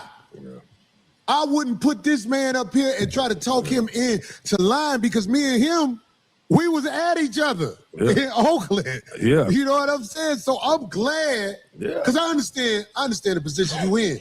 You from the motherfucking streets. Yeah. And I would never play with you in front of the streets because the streets watch this show. 100. This is all street people. And then, like I said, go ahead. Anything you don't want to answer, don't answer. Because I just want to ask you this. You was with certain people after everything went down. Yeah. Man, look, I know you weren't lying because somebody else told me this. Motherfucker was looking to start a campaign to motherfucking bring me down. So I said this on my show, and I'm telling you, you ain't the only one told me this. Yeah. I ain't gonna say the other guy, because he a guy who I know. I like him, and he crazy than a motherfucker, my nigga. Yeah. He told me this too. Oh, them people got on the phone with some people. Yeah. And them people actually took them people's side and really started all this. Yeah. Do you want to speak on that? You ain't got to. I won't say the name, but yeah, they was like cooking. And then girl hit up somebody and was like, who? There you go. They go a lawyer for you. This motherfucker keep calling. So like I said who. I said he ain't got to say the name. I said who it was on my show when I was able to speak before. Yeah. So I said that's why I'm saying you ain't got to say it, but long as you was there, you saw it. I was there. And then when I got dragged into it even more, like I said, I understand that if somebody trying to take you down, whoever rock with them, it's fuck all y'all. I understand that totally. That's how I got through it, but it got even worse when after the court situation. Like I'm a solid motherfucker. If I got you, if I rock with you, I'm rocking with you. So I'm like, I got your back. They talking about some court shit. I'm like, well, I don't kind of do the court shit. You feel me? So I said, well, I'm gonna keep it straight with the G code, and I'm gonna still support you. I'm gonna still be there for you. I was mad that happened, but I will say this. I saw you when you were speaking. Yeah. You kept it just like you keeping it now. Yeah. You ain't putting names out there like that, and I ain't asking you to put no names out there like that, because I understand what it really is. Yeah. I understand that you coming here is bold anyway, but for sure. I will say this. Why the motherfucking, you know what I'm saying? Your Honor, you dig, was motherfucking trying to see what the homie was talking about right here. You could tell what happened. I can't, because you see what I'm saying? I can't give details of that. So I hope you'll tell that. So they asking me questions. She like, did you see Corey do this? I said no. Which if you see me on the video, I ain't see a goddamn thing. I ain't see shit. So they asking more questions. I'm like, no, I don't know nothing like that. So during the time, you hear the judge saying, hey, who you texting? Who you texting? And so I'm looking at my phone, and this text coming through talking about say this, say that. And I'm like, whoa, hold on, bro. We don't rock like that. You got me fucked up. Say this. Come on, bro. What was she telling you telling me to say something about a pistol, man. I'm like, man, a pistol? I'm like, nigga. So what happened was apparently somebody put the rumor out, and then they try to use me and say, oh, he was there because I stayed after the aftermath. I stayed the whole night. You know what I'm saying? I'm the first one on the block, last nigga to leave. I'm standing to see everything. So somebody said, oh, he seen it. So then start putting my name out there talking about, I done seen a motherfucker with a heater. No, I ain't seen a motherfucking thing. And so next thing you know, that's when me and her got into a situation, because I was like, yo, this is not cool. Like, what are you doing? Like, I understand you got an agenda, but don't include me in your shit, bro. Like, that's not cool. And then it got Some even people worse. wanted you to do what they wanted you to do, and when you didn't do it, they fell out with you. When I didn't do it, motherfucker got mad. And then, so that's what next thing I know, me trying to be there, being loyal to some people can put you in a fucked up position, right? Have you in a fucked up, I was loyal to the sister, you feel me? I knew it, but then it came to when this show came, and they was like, yeah, you know what I'm saying? And he was right, you know, we chopped it. And he's like, yeah, man, motherfucker testified on me. So my homies is hitting me up like, hey, bro, this you? I'm like, Tommy T, 15 years? Yeah, nigga, that's me, right? So next thing you know, I hit her up. I'm like, hey, let me get that docket, that court number, you feel me? So I could, you know, get the paperwork, because that's how we move around here. Man, motherfucker gonna tell me, oh no, I mean, got big, like it was on some fuck you shit, low key. Like, oh no, fuck that, no. You on the right side of God and Jesus and Peter and Paul. I'm like, fuck Paul. I need paperwork. What's going on? It's in the paperwork. Because you wanted it to be seen what you did I wanted in to front of the motherfuckers. Yeah, like, look, that I we ain't say motherfucking nothing. we be around. Yeah, I'm like, y'all streets. So I'm up in the bay, then I'm getting dragged down here. And so that's when I blocked on everything. I'm like, I can't fuck with you. I had your back. And then it even got worse, because everybody see the video, they see the boy, boom, he, you know, trying to protect this girl. It got worse because he don't even fuck with it. Feel me? He got a restraining order on her, the whole Nina. They thought if she tried to get one on him, Wait, make sure, because I can talk about that. I just can't talk about my case. Yeah, no, he but got I can talk about too. What has happened to, you know what I'm saying? Look, brother, man. Now, the 5150 show, shouts out to them, because they putting it in perspective the way it's supposed to be. And that's what I like. If you're going to do it the right way. Give it to them raw. You know what I mean? If you're going to do it right. Now, so now you finally learn that the gun story came from them trying to text people, telling people what to say. The same way they got Diddy. When those facts were all false and everything. Welcome to New Court. This is how they play the game. This is how they lock up brothers. This is how you get sent away on some BS in Hollywood. And they go put it on the internet, tell 1,000 people the same lie to go on TV and say it, because we all stuck in the idiot box. And it's funny that this happened right when I just saw this movie that just came out. It ain't even out yet. We was at a premiere, and the guy who made the movie came out and thanked us for actually going to the movie. And the name of this movie is called Good Luck, Have Fun, Don't Die. And it's coming out. Sam Rockwell is the star of the movie. And he goes into a diner dressed weird as hell. And he's telling everybody in the diner, the world is finna end. He's from the future. And he needs some people to come back with him to make, to go fix this thing, or the whole world is gone. It's wiped out. Of course, they don't believe him. You in the diner and somebody just come in there with a dressed weird, talking about you from the future.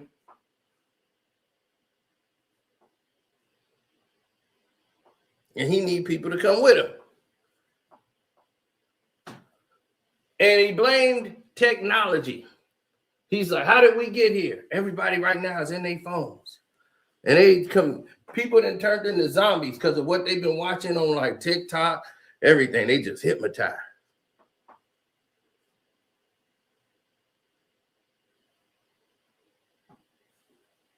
Yeah, I'm going to send help, but definitely go see that movie. It is outstanding. Called Good Luck, Have Fun, Don't Die.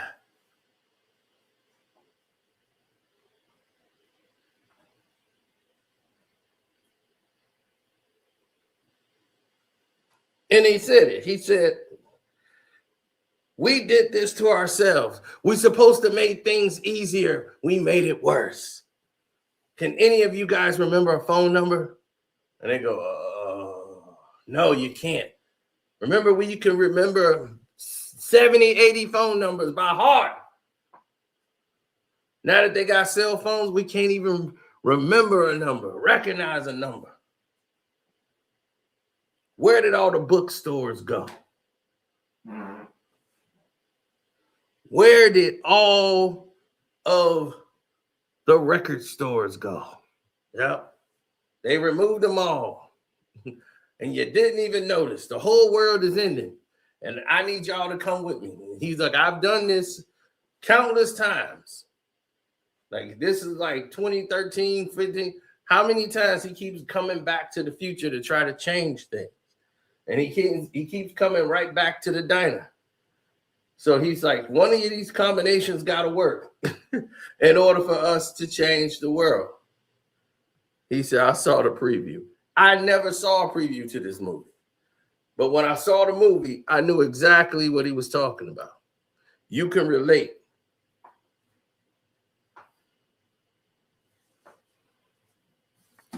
Now, there's so much going on. My goodness. It is, I'm telling you.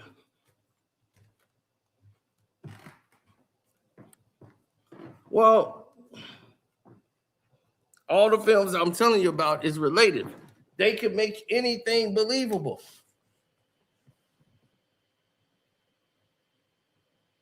Because of the internet. They make you believe a movie is coming out that's not even coming out.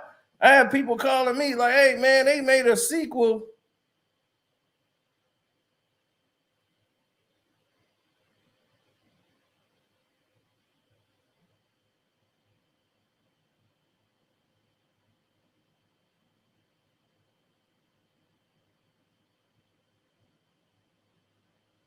Yeah, they tell them, and they made a sequel to this movie. It ain't even the movie. And if somebody made it at home with a computer, they done chopped up scenes from other movies, and they will send it to me because I watch all the movies. They're like, man, is this real? I'll go, no, it's not real.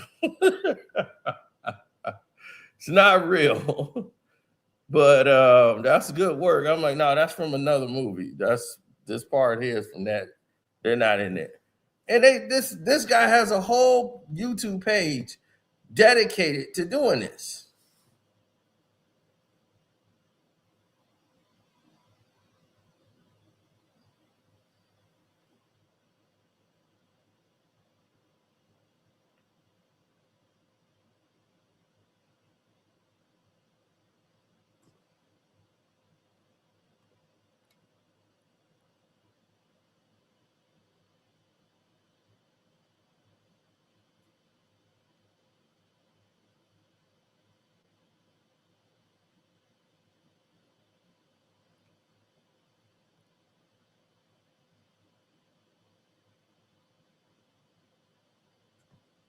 The He-Man trailer looks like trash. You and me both were sitting here like, oh my God, this looks awful. Here we go again, Earth. We did the Earth thing before. But I'll be fair and wait till, more things come out. It's loaded with characters, though, from the show. Mecha is in this. We got we didn't see Mecha in the trailers, but he's in here. Triclops is in here. Ram Man, Fisto. You got like everybody in this movie.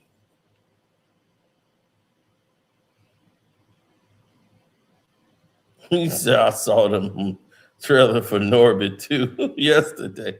He got me bad. Right. So that's what I'm saying. So people will be believing things like they'll make a whole rest in peace for somebody and that person's still alive.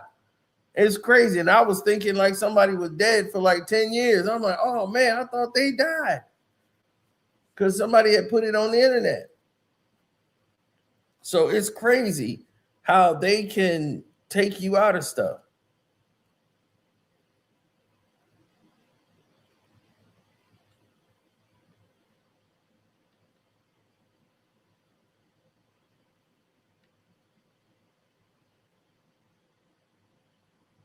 Yeah, I know, right?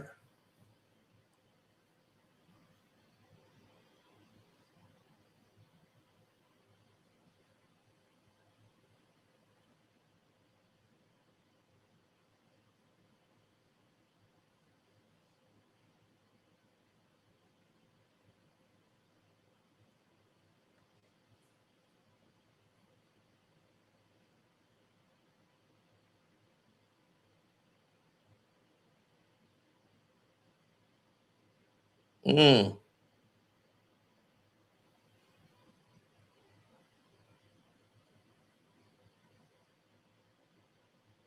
Yeah, I know, right?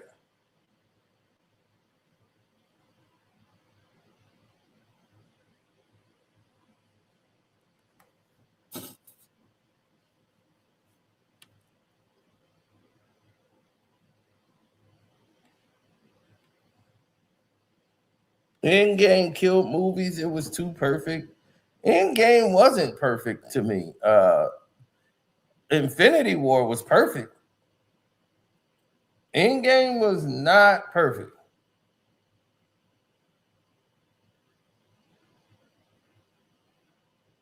Great movie though, but wasn't far from perfect.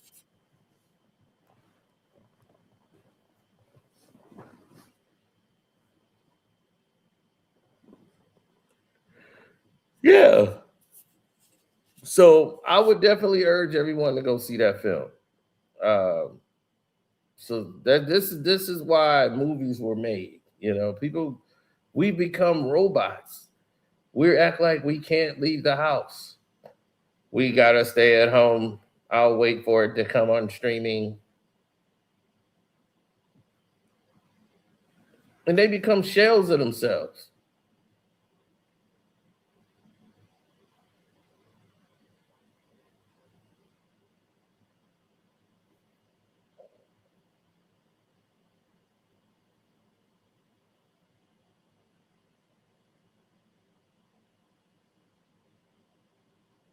You don't want to ever be in a situation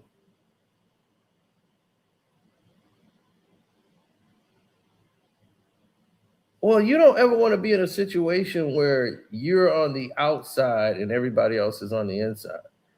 And people get to see who you are collectively.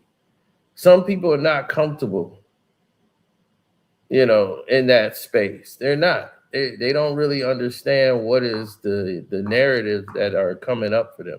They don't see anything that's like on display.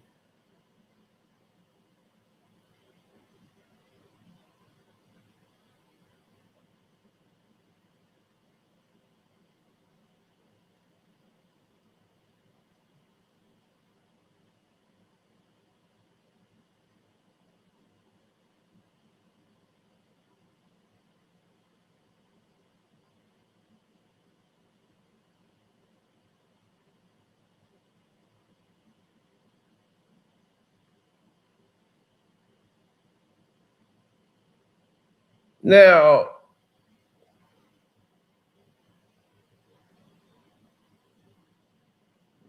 most of these people are extremely small in the overall stature of things.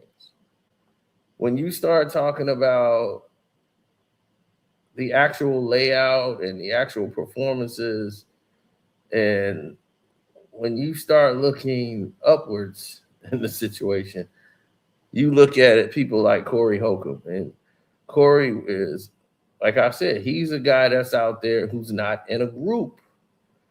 You see, that's the thing. The people rally around you. What they don't do is sit there and say, you know what?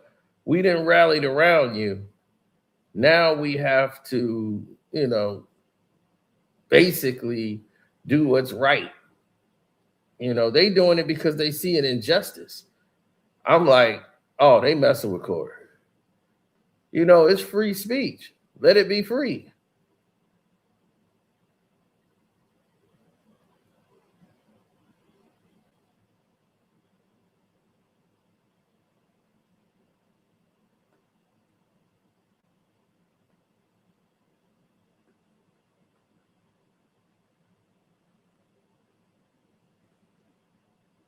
Oh, hell no. Really? Is that what you thought?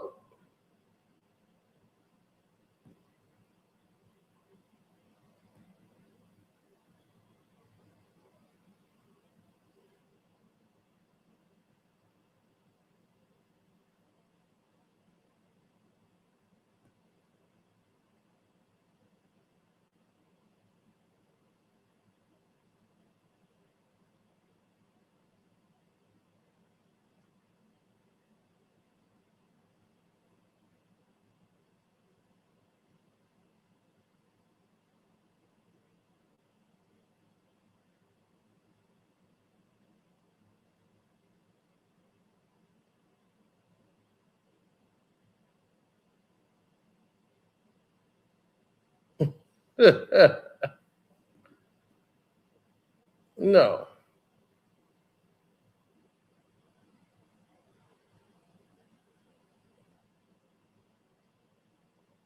No, let this been somebody white. Let's say this happened to somebody white, right? You'd have had somebody on TV defending him.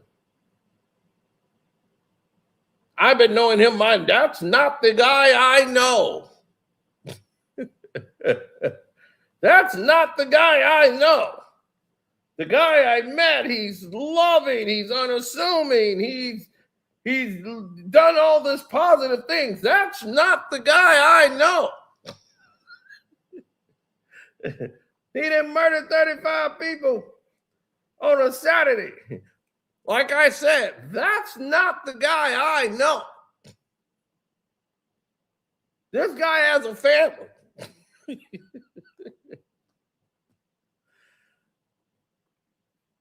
Good night, babe. I'm just getting started. I would come join you, but you'll never get any sleep around me because I snore. So just dream about me.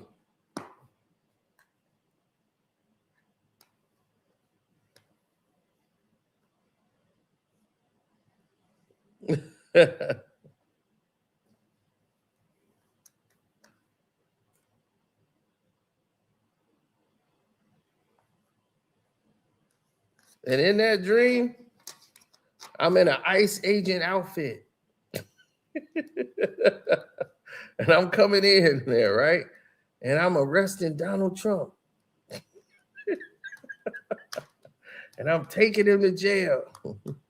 And then the jail transformed into a holding cell where they have a electric chair, old school electric chair, and I'm tying them in.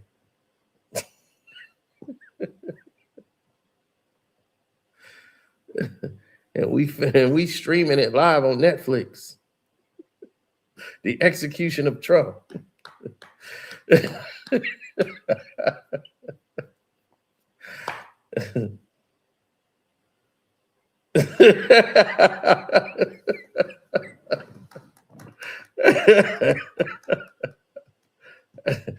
Hey.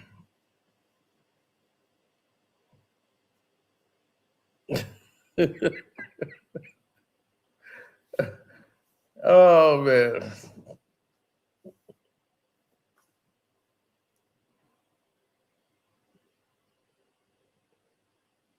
No.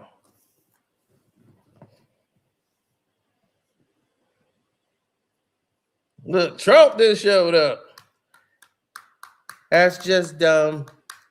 You know, we have some really mean people. They're mean. I didn't see his speech yet in Iowa.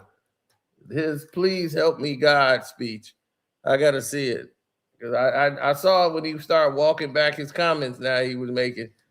And now you're talking about, we're going to investigate what happened with the girl. Now you want to investigate it. First it was F that B. Now it's investigation. Now it's like, hey, we going to investigate. Don't worry, people. See what happened when there's a white woman? Told you things going to happen. And you got the rainbow people involved too. White woman and the rainbow. That's too much. That's too much for them to fight. The midterms is coming in 29 days. But they are holding their breath. They are scared to death over this doggone election. Uncle Trump.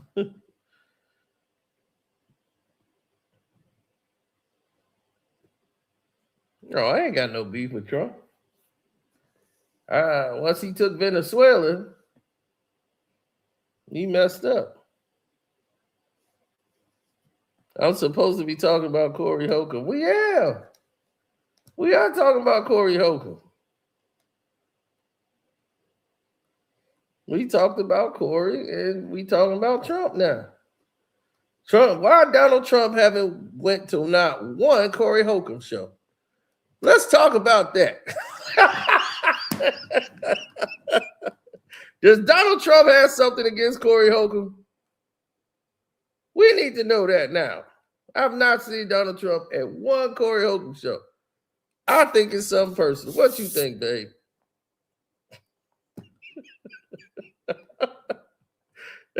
That's be TMZ's reporting right there. They got Kanye. Kanye apologizing. It's like you just don't even pay no attention to it. He's promoting something. It's something coming out. He wants people to listen to his new album that I will not listen to. I refuse to deal with Kanye West nonsense. No, see, because that wasn't me. No, see, I'm bipolar. And I got some autism. Oh, because I got it. Y'all, now it's forget autism. Why? Because it's Kanye. My mama died. My dog's sick. I'm sorry.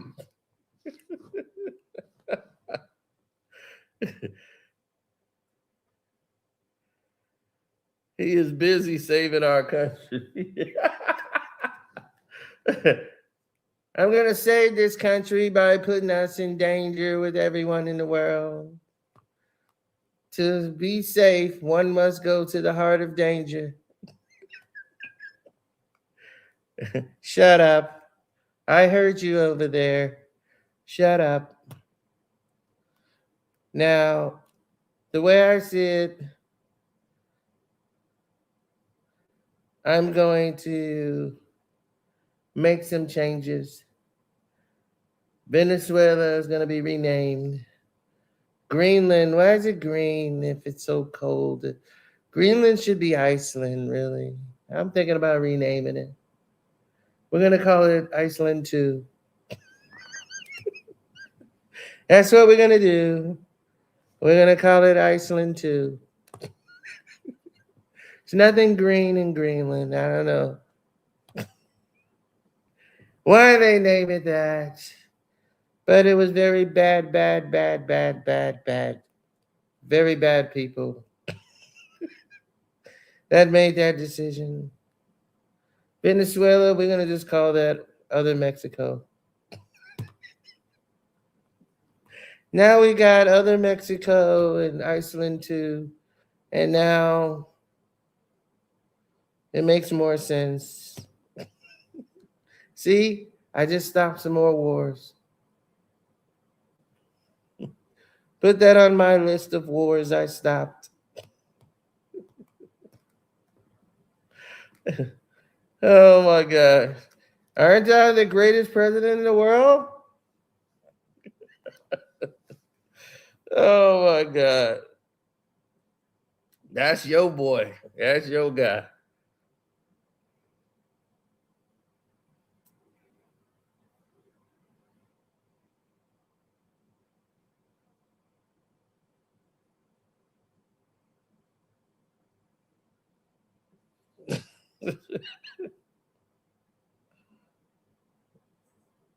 Trump is saving America by shooting Americans in the street. We're shooting Americans in the street. I've never seen. ICE supposed to be removing illegal immigrants, right?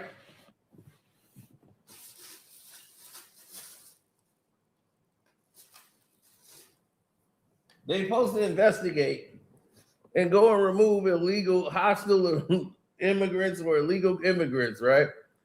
And they shooting Americans in the street. I'm like, wait a minute, where's the illegal immigrants? They shooting Americans. I'm like, wow.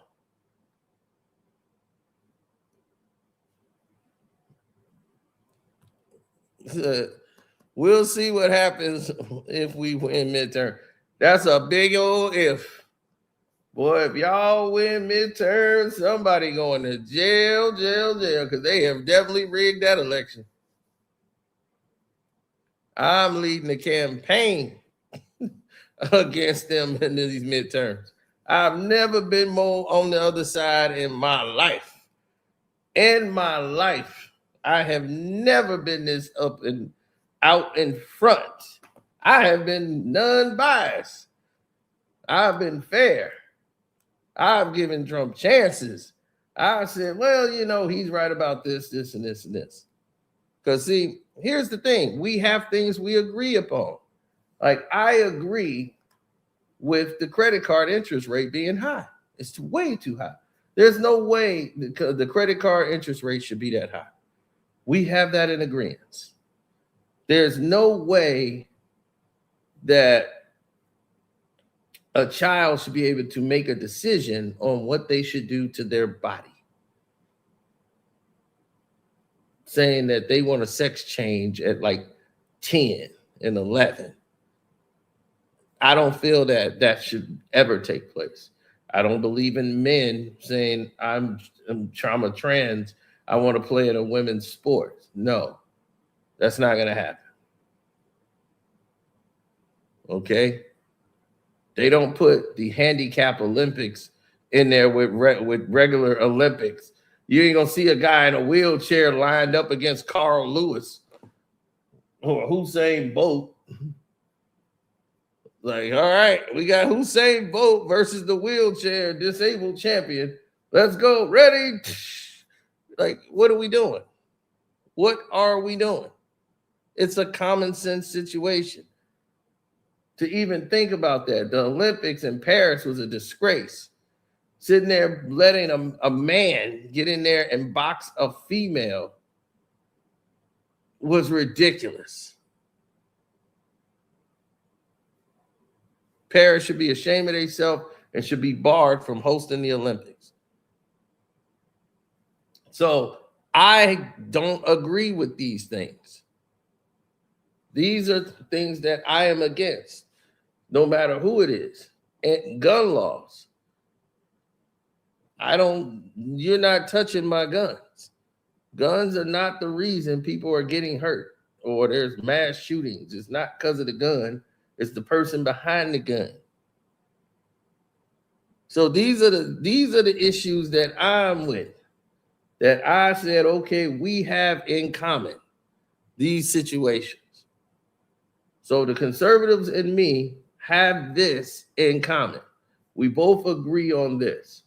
Now, where we disagree is solutions, because their solutions do not cater to us, meaning people of color. The conservative plans do not include us. None of it. They keep cutting from the poor, taking more money from the poor, blaming them for everything, while Wall Street and the housing market, by them, the wealthy 1%, don't want to pay their taxes, are definitely ruining the country. But they've already ruined it. They ruined the banking system, all of it. They will not take any responsibilities for it. It's the poor people's fault. And that's why we have a standstill. Till I see some programs you're putting together in place of it, instead of you just making cuts, then blaming people. I can't get down with that.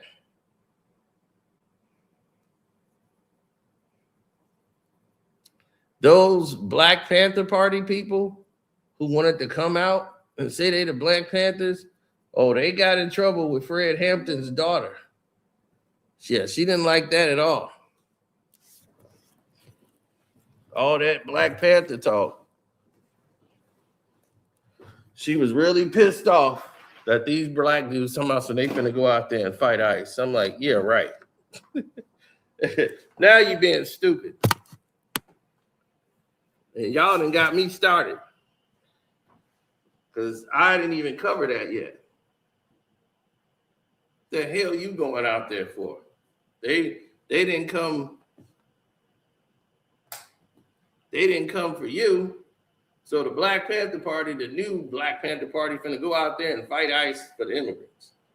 I'll be like, fool, when if one of them got up there and said they finna go, the Latin Kings gonna go out there, hey man, we MS-13s and Latin Kings, man, we're gonna go out there and we're gonna fight for the brothers, yo. Come on, Jose. You too, Felipe, let's go. Let's go out there, man. We're gonna go out there and stand together, bro. This ain't right.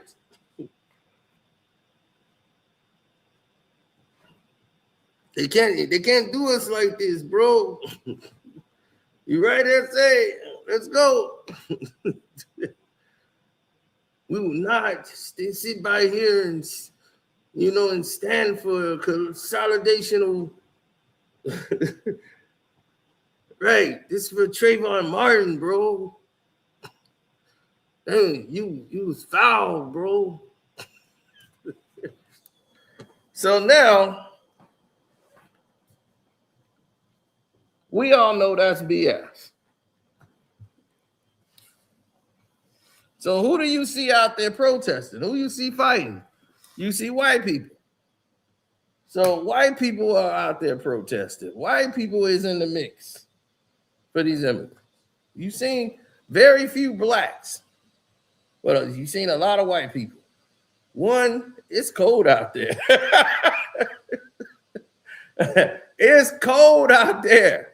They went and shut Minnesota down. Plus, Minnesota's damn near all white any damn way. Except for them Asians that they got that live in them woods. It's white. And it's one of the highest in like federal aid. People getting welfare. Them people ain't black. Them people are white and poor, and they on welfare. You're going to find a lot of ratchet white women in Minnesota.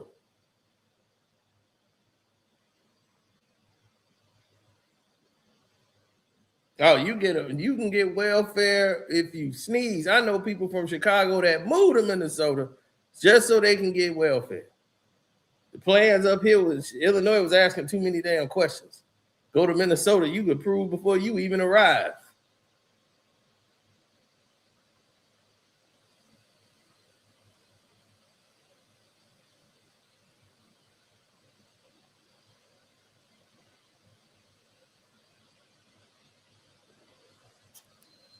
And Somalians. Why they keep saying Somalians?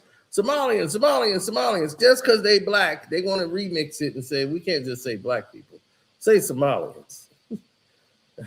Somalian scam. There is no Somalian scam. A white woman did the Somalian scam, and she was arrested.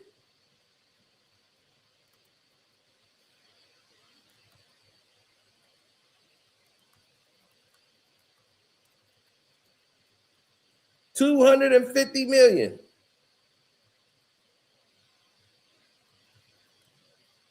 She wasn't giving that money to black folks or Somalians.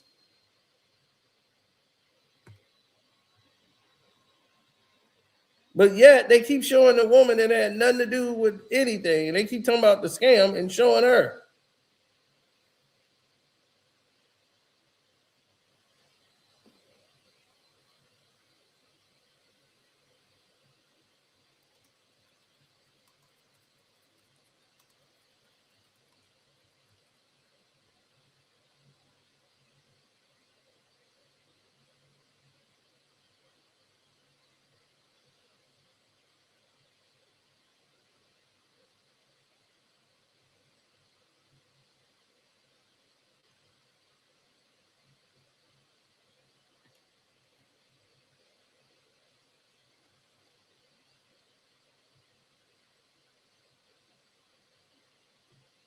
Something don't look right. Something just don't look right in this picture.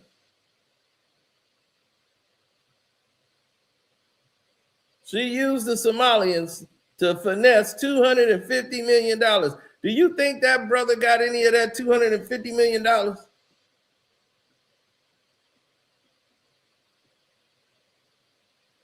They didn't get no money. She finessed them out of $250 million.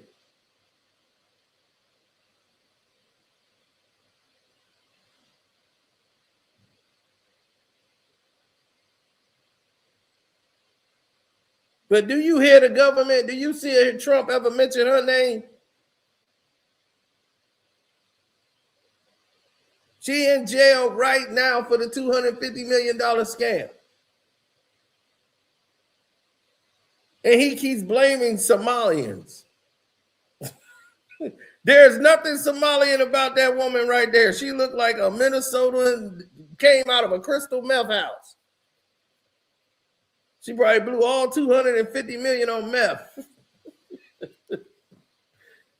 And you sitting here telling me I'm supposed to root for a government that's going to blame a whole bunch of people that have my skin tone?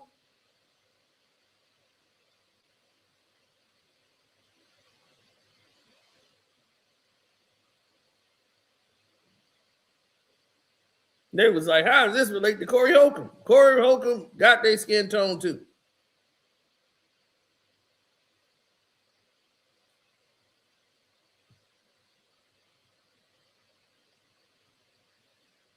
Y'all can thank my baby for this. She the one put me up on this. She the one got me started on this. This your fault. You came over here and did this.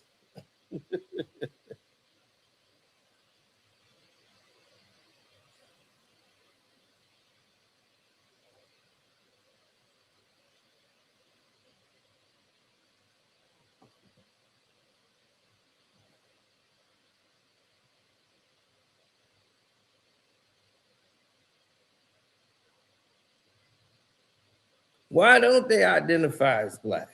Why do Somalians hate us? Because they're being told to hate us, just the why we're being told to hate them.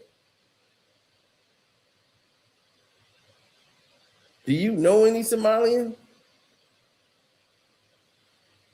You probably don't know one Somalian. And then here talking about some, they hate us. They don't do this, they do that. Yeah, they want you to hate people that look like you. Sound familiar?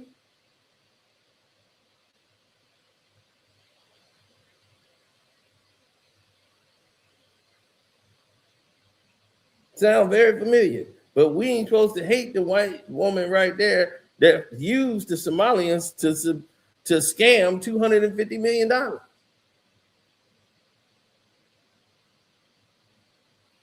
Let's forget that, right? Let's forget that. Let's just forget about her. The president of the United States act like he don't know a white woman scammed $250 million for Somalians, knowing that the Somalians didn't get the money. They know that. But yet, he won't admit that. He wants to go out and blame Somalians.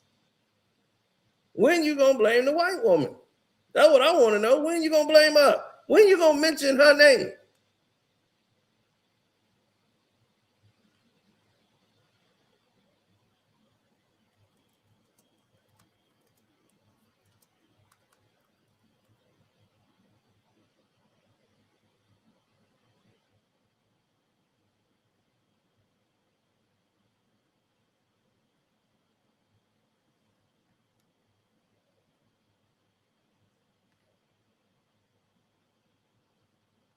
Then you got this white woman who want to be black. She want to be black so bad, they put her in charge of the whole NAACP. They knew she was white the whole time.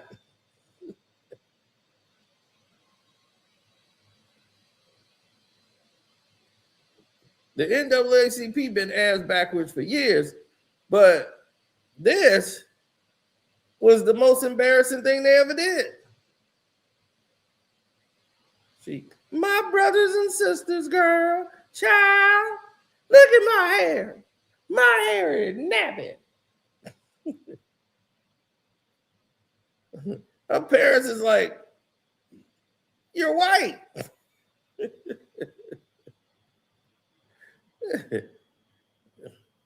She wanted to be black so bad. And people was like, you sure you want to do that? You know your credit score gonna drop the moment you say that. Your credit score is going down into the ground. NAACP was so crazed by this. They were so embarrassed, they had to fire her immediately. And she still tried to claim she was black. She could not accept the fact of what she was.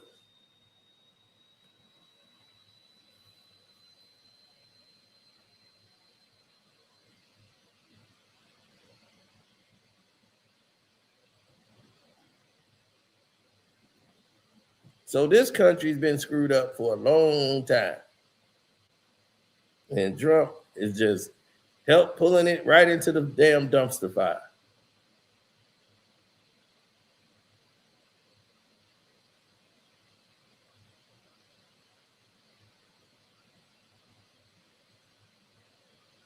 Now, this meth head looking chick stole $250 million for the government, claimed she was giving it to the Somalians. Scammed. And yet, Donald Trump continuously blames everybody else except for this white woman that's arrested for the entire crime. He yet goes out and keep mentioning Somalians. They're scammers.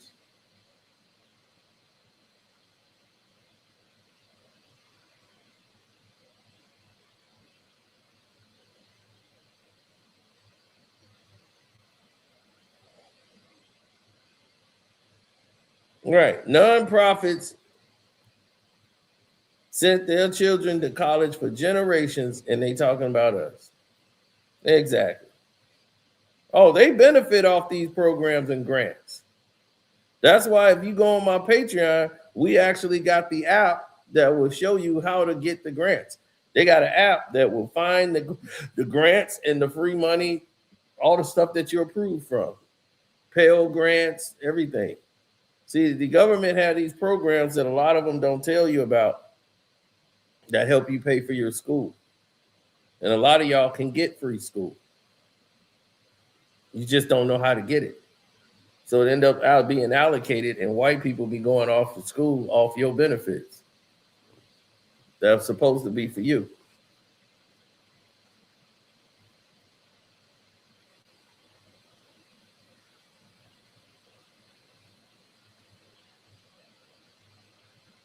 Can't you see this is the land of confusion?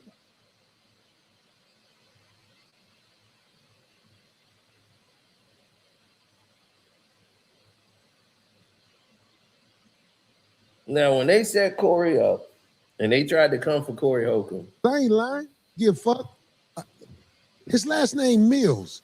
Hold on. Anyway, I'll say his name for the episode over. Hey, somebody send me dude name. Shawn Holley called him asking him about my financials. I got it on audio, bitch. Because dude knew you was out of pocket for doing that. And even though he wasn't on my side, Mr. Mills, the attorney, still played it. He played it. Shawn Holley, you a dirty, rotten bitch. Ain't no way you should be able to do law ever again. And I don't know what's going to happen when I present all my evidence to the motherfucking people, but I'm trying to do this for the motherfuckers like Tory Lanez and everybody who done got jammed up over your fake ass. Because I'm the fish that got away. I'm the one you Corey pissed. didn't jam up. You destroyed my credibility so far. I don't know what else you after. I think you're trying to get some arrest over a gun or something. Because that's why the dude y'all sending me at LAX was like, oh yeah, she said you had a gun. That's y'all angle, ain't it? It's weak. Woo! See? They said you had a gun. Did you had a gun? You're not registered in the system. I checked.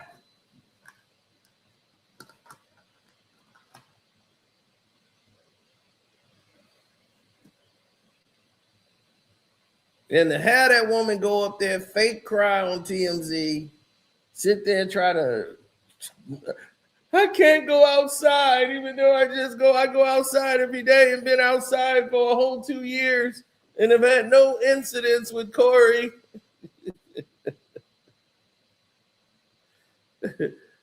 We're going to use this to try to take him down because he keeps calling us Backdoria. And they said they going to give me some money. She's going to be like, so when do I get my check? Do I get it from you, Harvey? Oh, no, I'm a lawyer. No way. It's weak. It's weak, babe. It's weak. You a dirty, rotten bitch. I want to say, if Tory Lanez get to see this, homie, I'm going to bring that bitch down. I ain't scared. I don't care what she come with. This bitch destroyed too many black people, especially black men. And to old girl who motherfucking, yeah, it's evidence who Shawn Holley got involved with. Bitch, fuck your cake ass, unfunny ass bitch. I ain't never did nothing but be good to you. You jealous of me. You jealous of me because you can't make the people laugh. You watch what I do. You watch how I motherfucking win without no agency or nothing. And I'm winning. And everybody know who I'm talking about. It's one of the unfunniest famous comics in the game who ain't really getting work right now because motherfuckers tired of her tactics.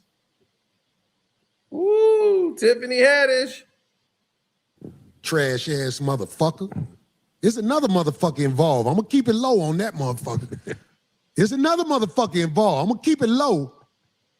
Another nigga who I think used to smash the motherfucking meth on the side of the game, you dig, bitch. But I'll keep that low. Kevin Hart. But y'all motherfuckers ain't finna get me like you thought you was gonna get me unless you just come at me with some outright bogus shit. But come correct, motherfucker.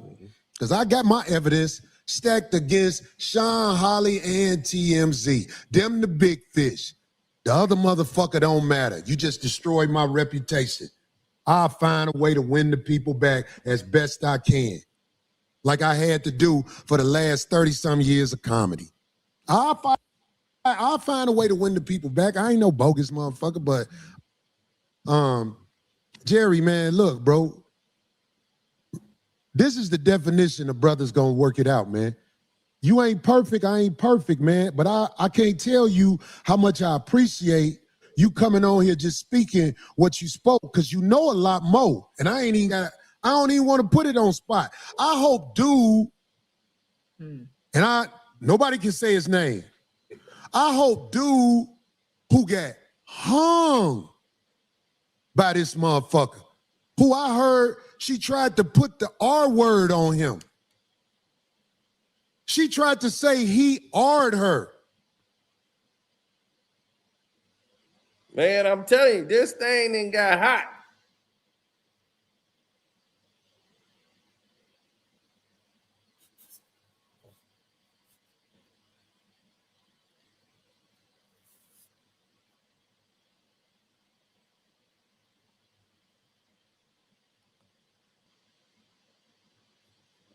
So, look, I told y'all earlier what this is about.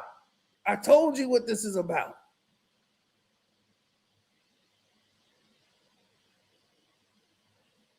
And let me just say this right now. Kevin Hart, you foul. You was the guy who was down and out on your luck. You got mad because Corey Holcomb was saying all this stuff and you was like, you felt slighted because you liked Corey. And you was like, man, he remind me a lot of Patrice O'Neal. You got a lot of Patrice in you. And you used to live with Patrice O'Neal. And he knew Patrice, just like you did. He knew him. He's like, Corey knew you. So that's why he said, when, and he was backing up what Cat said, like, when did we seen a guy come out here and get his own TV show from New York? He ain't come out here on the California stand-up market.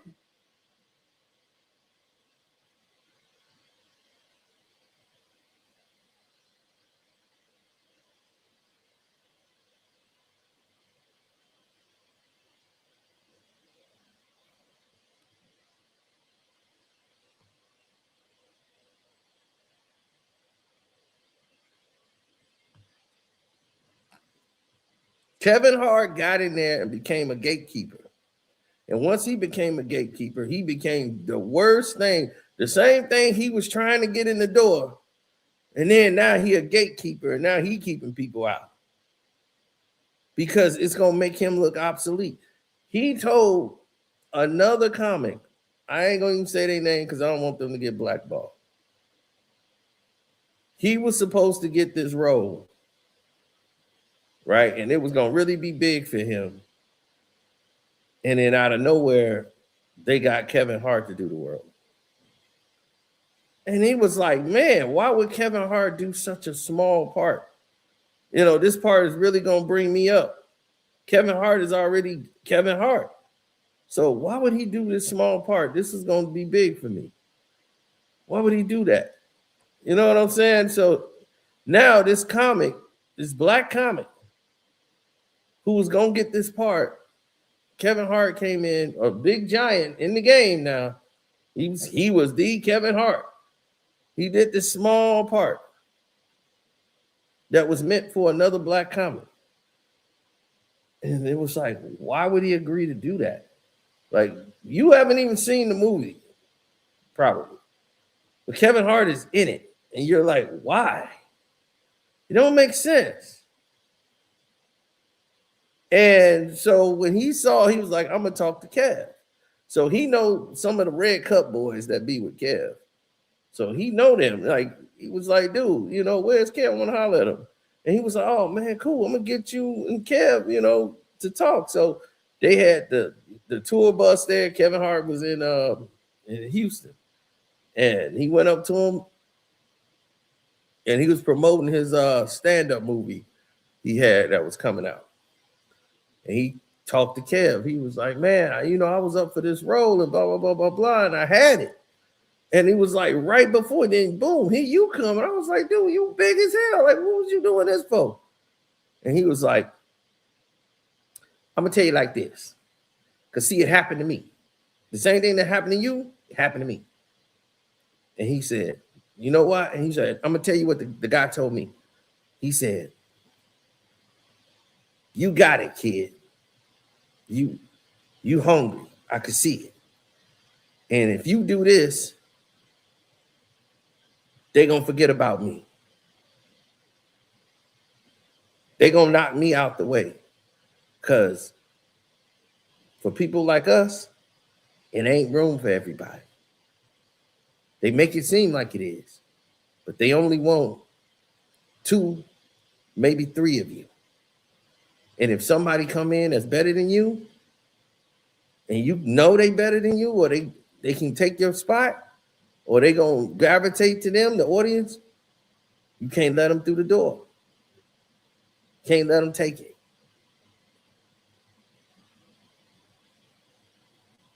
And he said that. He told him, he's like, that's my bad, but you're gonna be all right. That's what he told him, you're gonna be all right. It's gonna be other opportunities. But I can't, I gotta take that. I gotta take that. If I don't take that part, you do that part, you blow up, then I'm gone. They're gonna kick me out, and then you the new guy. Same thing happened to me. So that's what Kevin Hart sat down and actually talked to him, because he knew what he did. He came and took the role from the guy because the guy was a threat to him. He felt this guy is a threat.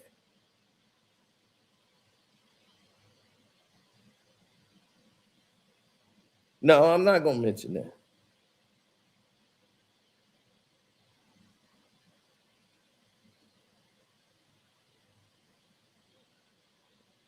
No, when Kat mentioned Tiffany Haddish,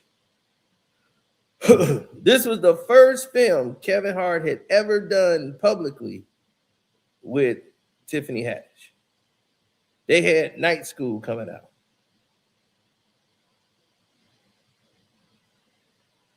Now, right before that, Cat Williams had just got an award for his Emmy from being on Atlanta, his performance on the TV show when he was on Atlanta. He had a contract to do a movie with Owen Wilson, right? And they would put Cat Williams in there, or the black comedic or whatever comedy. So he had that movie role. That was his last deal.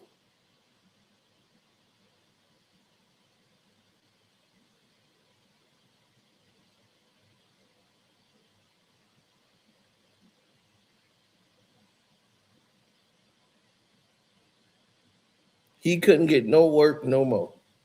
And Night School was a bad movie. That was like one of Kevin Hart was on fire until that movie came out.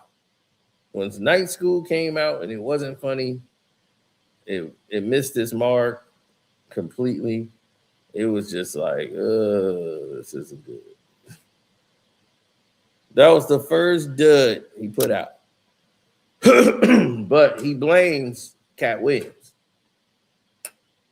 for attacking Tiffany Haddish. That's what tanked Night School.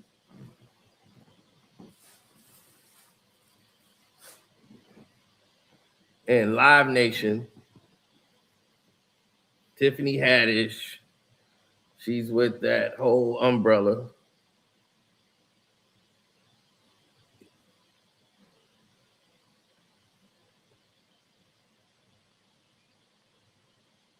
And they trying to do anything they can to take down Corey Holcomb.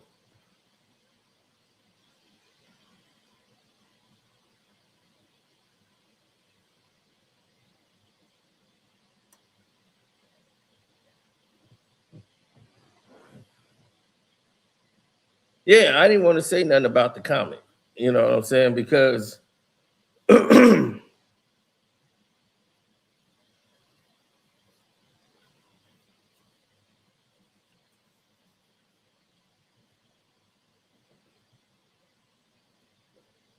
it'll mess him up. You know what I'm saying? If I was to say that, it would mess him up. But I'll let y'all figure out what movie it was with Kevin Hart. Just think of a Kevin Hart, big as he is,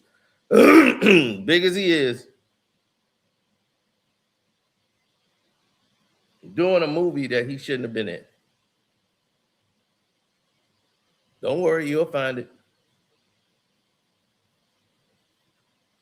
And just ask yourself, why is he in that movie? Thanks for the super chat, bro. Appreciate it. Yeah, don't everybody go to my Patreon, which is Carcino for Life. Sign up, become a member, VIP one. You should, we'll go more into the background story of this.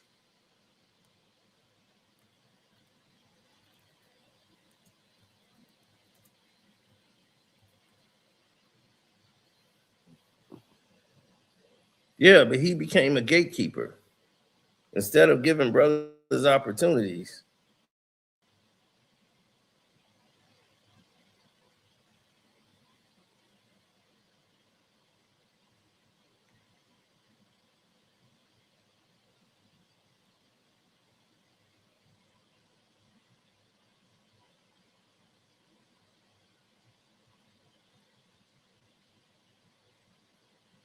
Mm.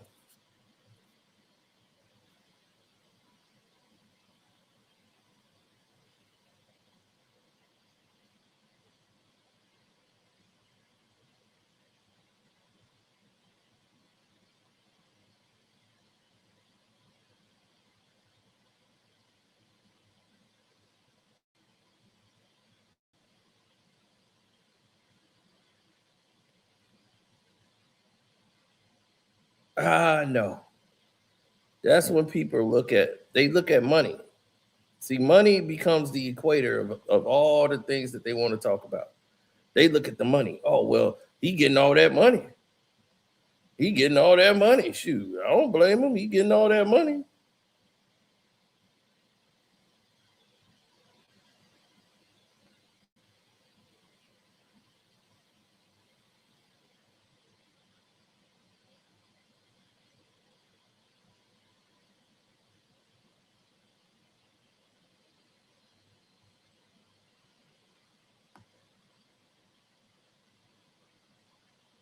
I used to defend Kevin Hart all the time.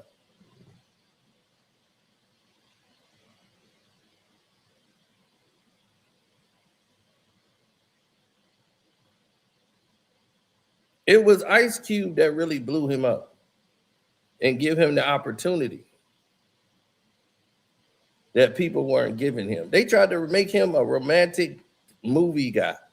Think Like a Man, putting him in there. About Last Night. They tried to make him a romantic comedy guy. Ice Cube was like, man, y'all don't see the talent this guy got. You know, like, he's really good at physical comedy. You know, like he did for Chris Tucker. He was like, I could do that with Kevin Hart. And that's how he put him in Ride Along. Ride Along got him to where he wanted to be. So when he came out with Ride Along, that's when Cube was supposed to do Last Friday, and he was going to put Kevin Hart in Last Friday because Chris Tucker wasn't going to do it. And Cat Williams was out, was not going to be Money Mike. And Kevin Hart was coming in. See, this is the part y'all didn't know. We're going to go into that on the Patreon.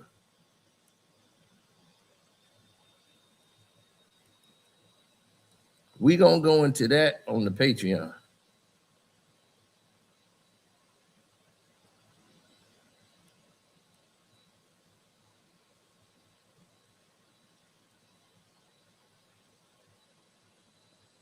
Soul Plane didn't put him on the map. See, y'all don't even understand, dog. He had to go through a humiliation ritual for Think Like a Man.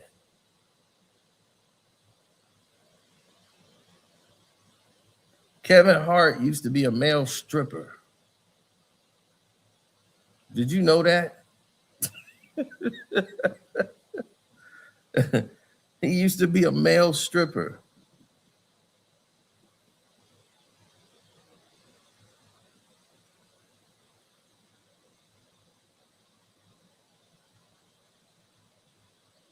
He said, oh, I only did one show. And it was for these ladies. That was it. Little chocolate drop.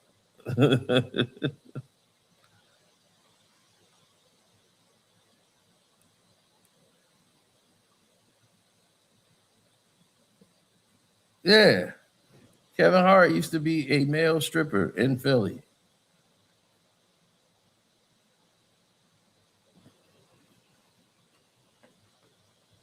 He stripped on a radio show as his humiliation ritual.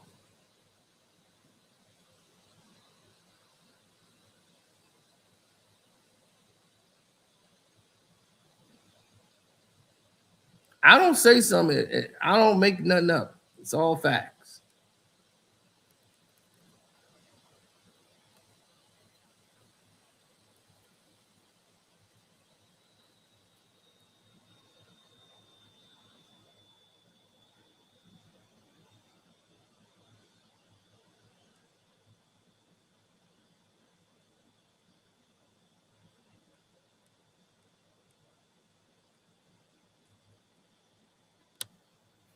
Oh, I'll bring it up to you. You can go look it up. It's real. I'll pull it up for you. Exclusive. Kevin Hart details his strip club roots. He was on stage one time and somebody threw a wig at him.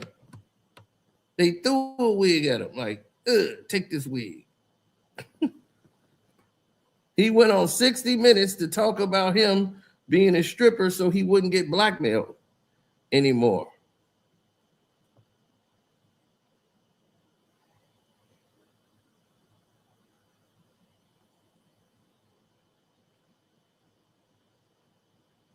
Kevin Hart details his strip club roots. The A-list comedian has long been open about his humble beginnings in comedy and is getting deep into the nitty-gritty of his hunger for success with Anderson Cooper.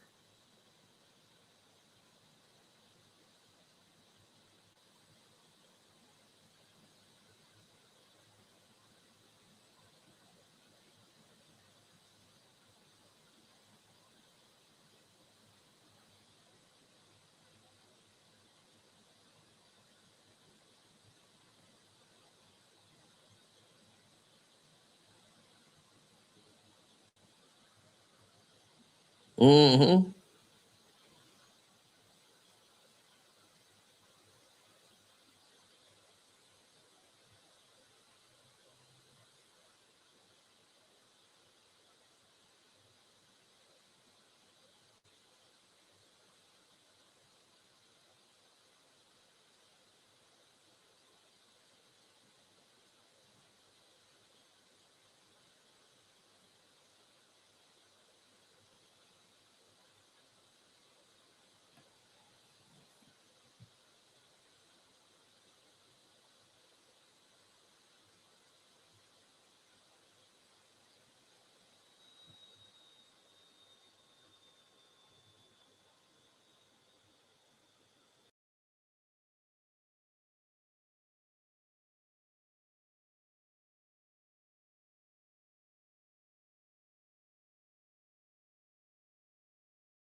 Yep. Now, you see, you see what happened, right? You saw they clipped everything down.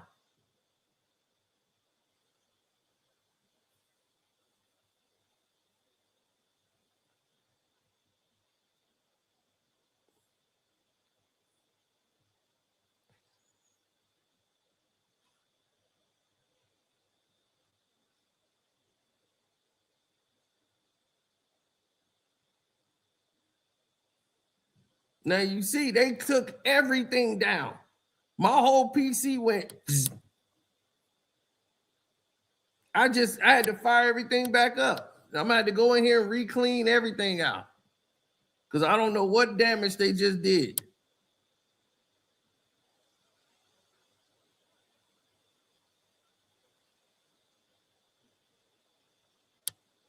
I don't even know if y'all can see me right now.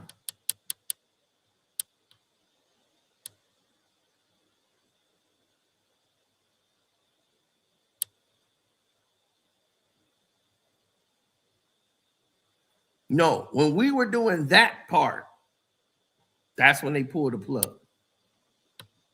Because they watching. Oh, those people are watching. They saw exactly what went down.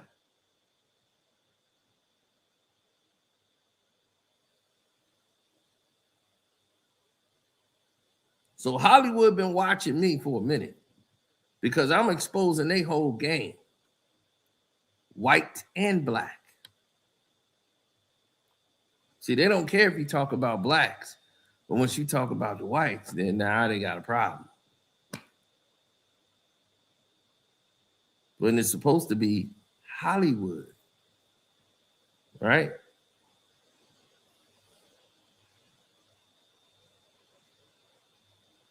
So we'll talk about this on the Patreon. So we'll leave it here because there's too many eyes and ears right now. So we'll cover it over there. So make sure you go to my Carcino for Life Patreon, sign up, come VIP immediately. Says we're gonna go through all of it and I'll break it all down to you. Then you'll know this is why Corey said, I think it's somebody else behind it too that's really doing it. Oh, he know who it is. Corey know who it is. I know exactly, dude, we know what's going on. You know what I'm saying? Who's really behind these people? These other people are minions. They're peons. He's going on the real giants. And the fact that they're coming after him and they didn't do their due diligence when they did it. So, Shawn Holley, the people you're protecting, yeah, with all this evidence, your partners are going to have to make a decision with you because you're going to be the sacrificial lamb in this whole process because they'll just replace you and they got many more of you to do it on. So hopefully all of you guys are on my Patreon already. Yeah, we ain't wasting no time. I'm giving up to go over there right now, and I'm gonna explain the entire thing to you because they pissed